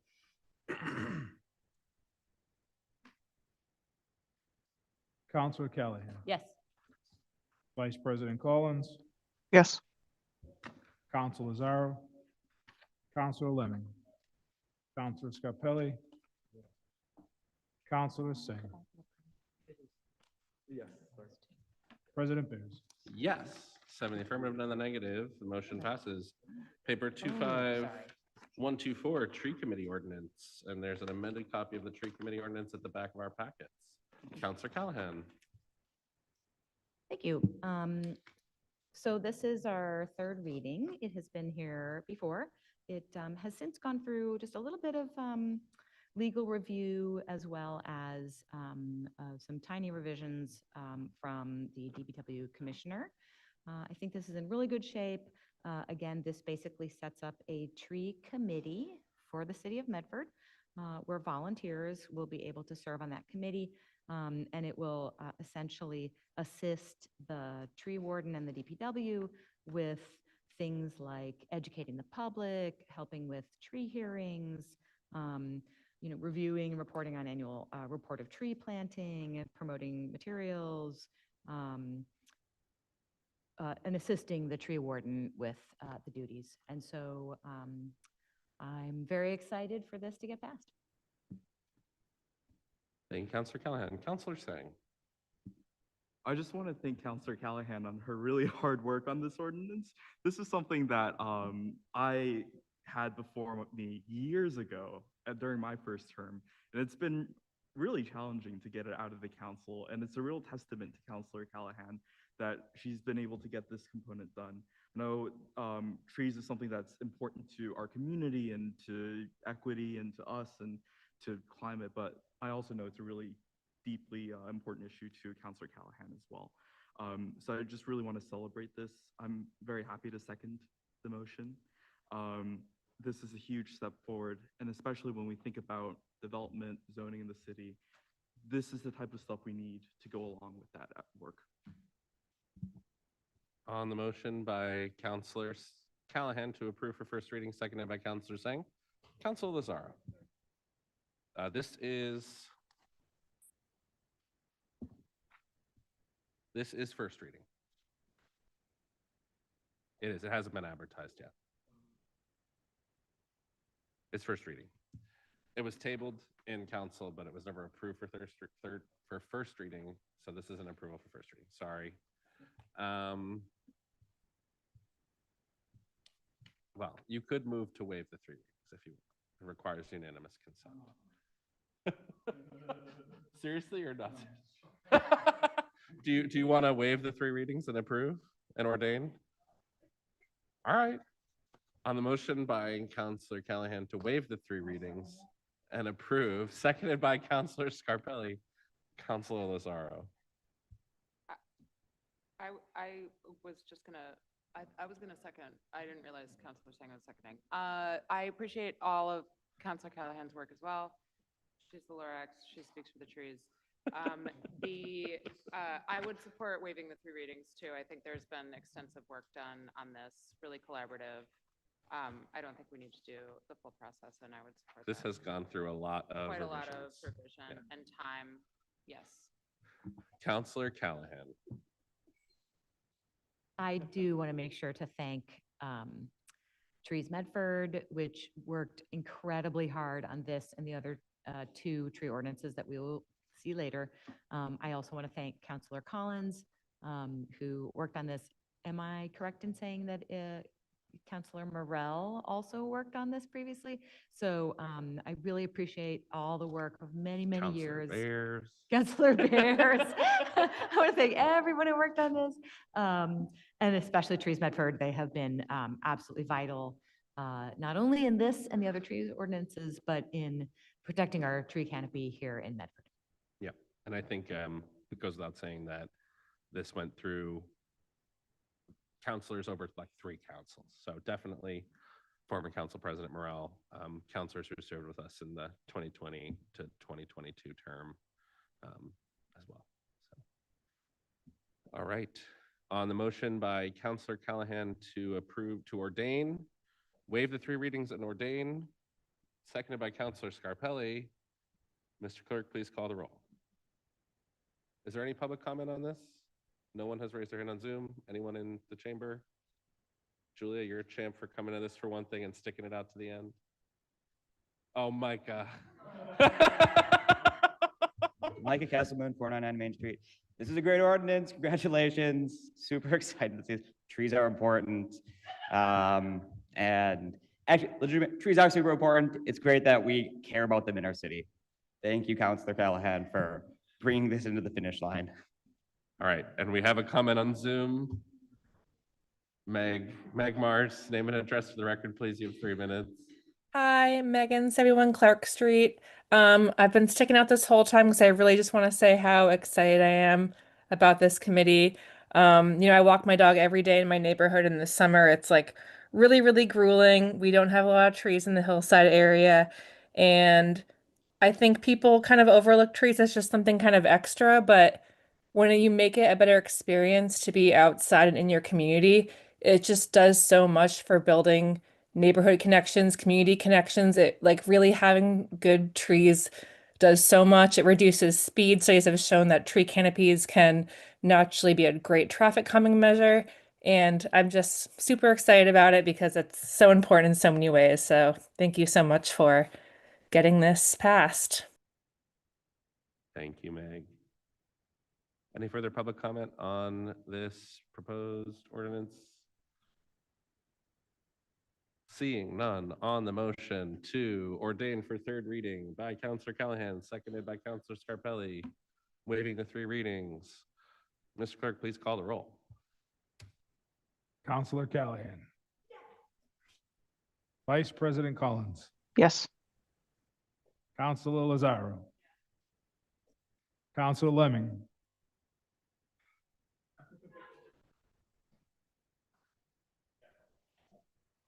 Councilor Scarpelli. Councilor Singh.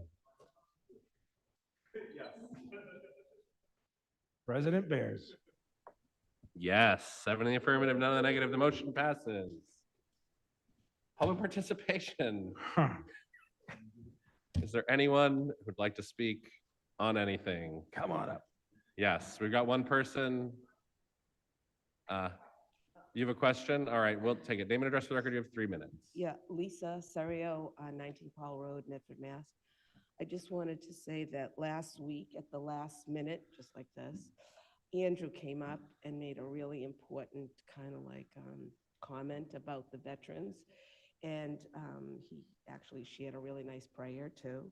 And I think that we just didn't do that justice last week when we talked about the veterans, because kind of like important, really important that we honor them and appreciate them.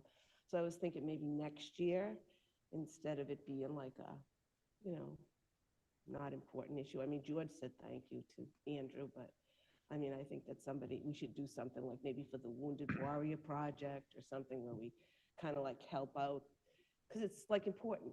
I get mad when people, I live with a Gold Star widow, so I know that it's like can be forgotten, but I just think it shouldn't be forgotten. So, and Andrew brought it up, and then it was just like, whatever, no one said anything like, oh, thank you, Andrew, for remembering, it wasn't remembered. I mean, ICE was remembered, but like the veterans weren't remembered, so I mean, I think it's important. And I don't mean that in a negative way. I'm just saying, it's just like something important that I think that we should try to do something next year. If if Veterans Day is on the, well, it will always, you'll always hit it, right? Will you Well, it's always the 11th and that moves Oh, around. okay, yeah. so sometimes you won't hit it on the. Right. Okay, cool. So then maybe we can do something like collect something for the Wounded Warrior Project or do something like that. Or just even have a veteran come in and talk about his history, you know, like so.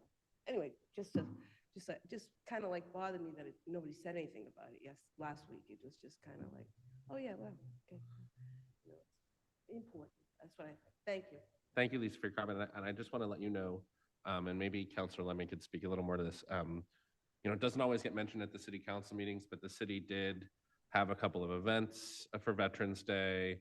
I think there were some service-oriented events. I think there's some stuff going on over the next month. So it doesn't always come up here, but the city was doing some Veterans Day related work. I don't know, Councilor Lemming, if you want to mention, I think you attended an event. Yeah.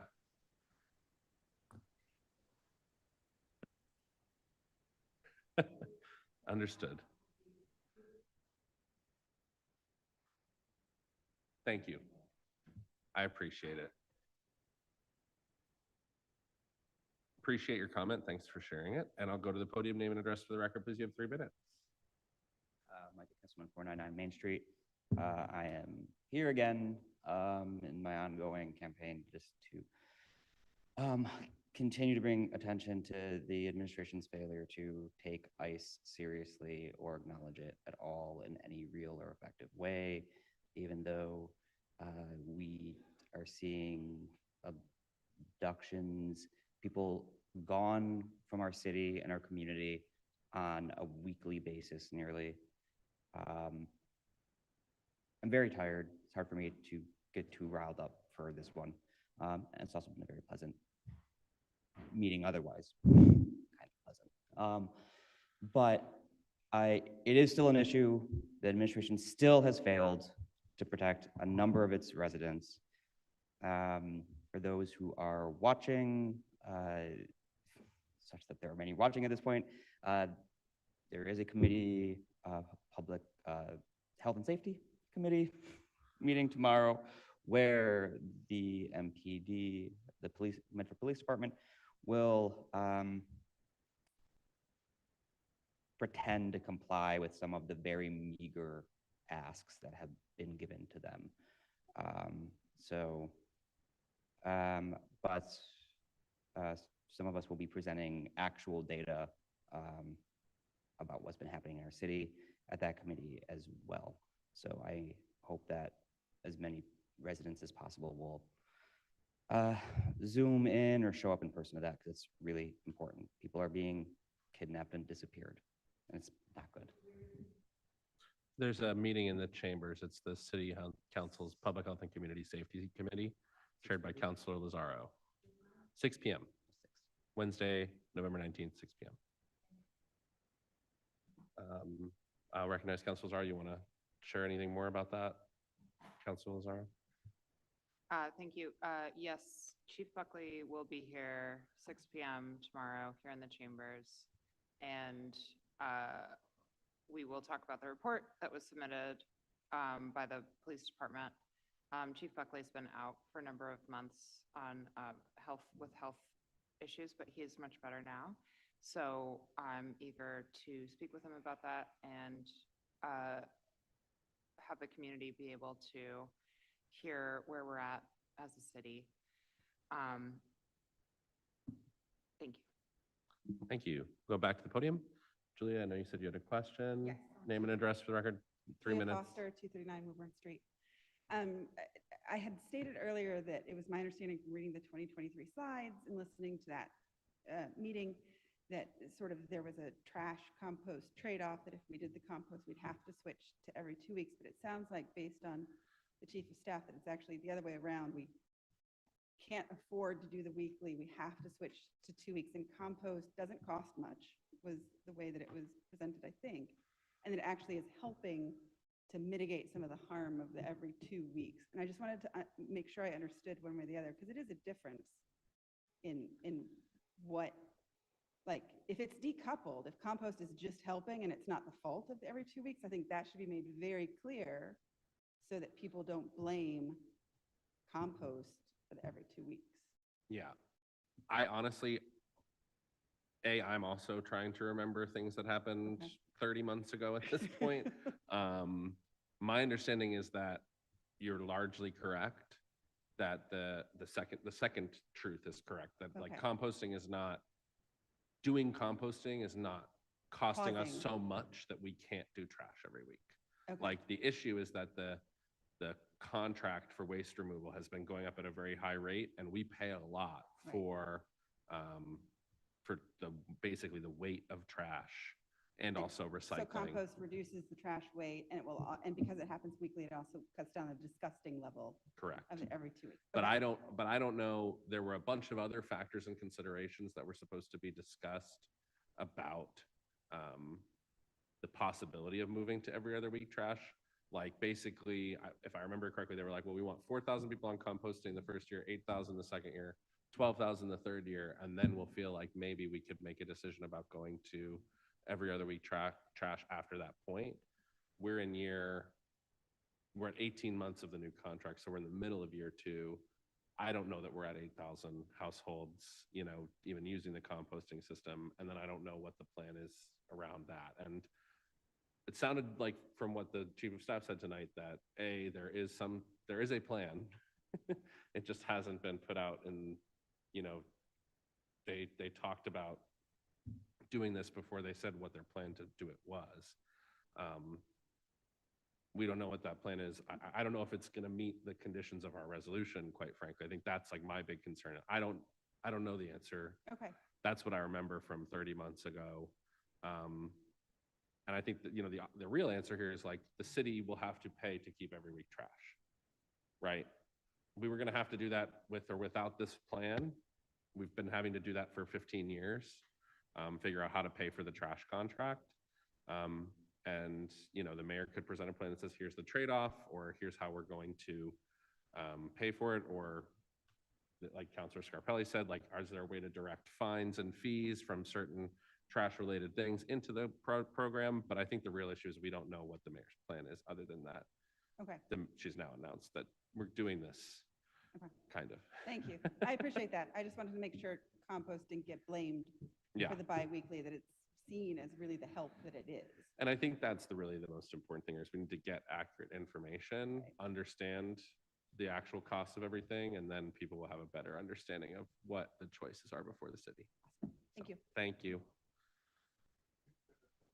All right, any further public comment on the motion to adjourn by Councilor Lozaro, seconded by Councilor Callahan? Mr. Clerk, please call the roll. Counselor Callahan. Oh, Vice President Collins. okay. Yes. Sorry. Go ahead. No. You call the roll, Mr. Clerk. Vice President Collins. Yes. Counselor Zaro. Counselor Lemming. Counselor Scarpelli. Counselor Singh. President Beers. Yes, 70 affirmative, then the motion passes, meeting is adjourned. Okay, so 1 second. my sweatshirt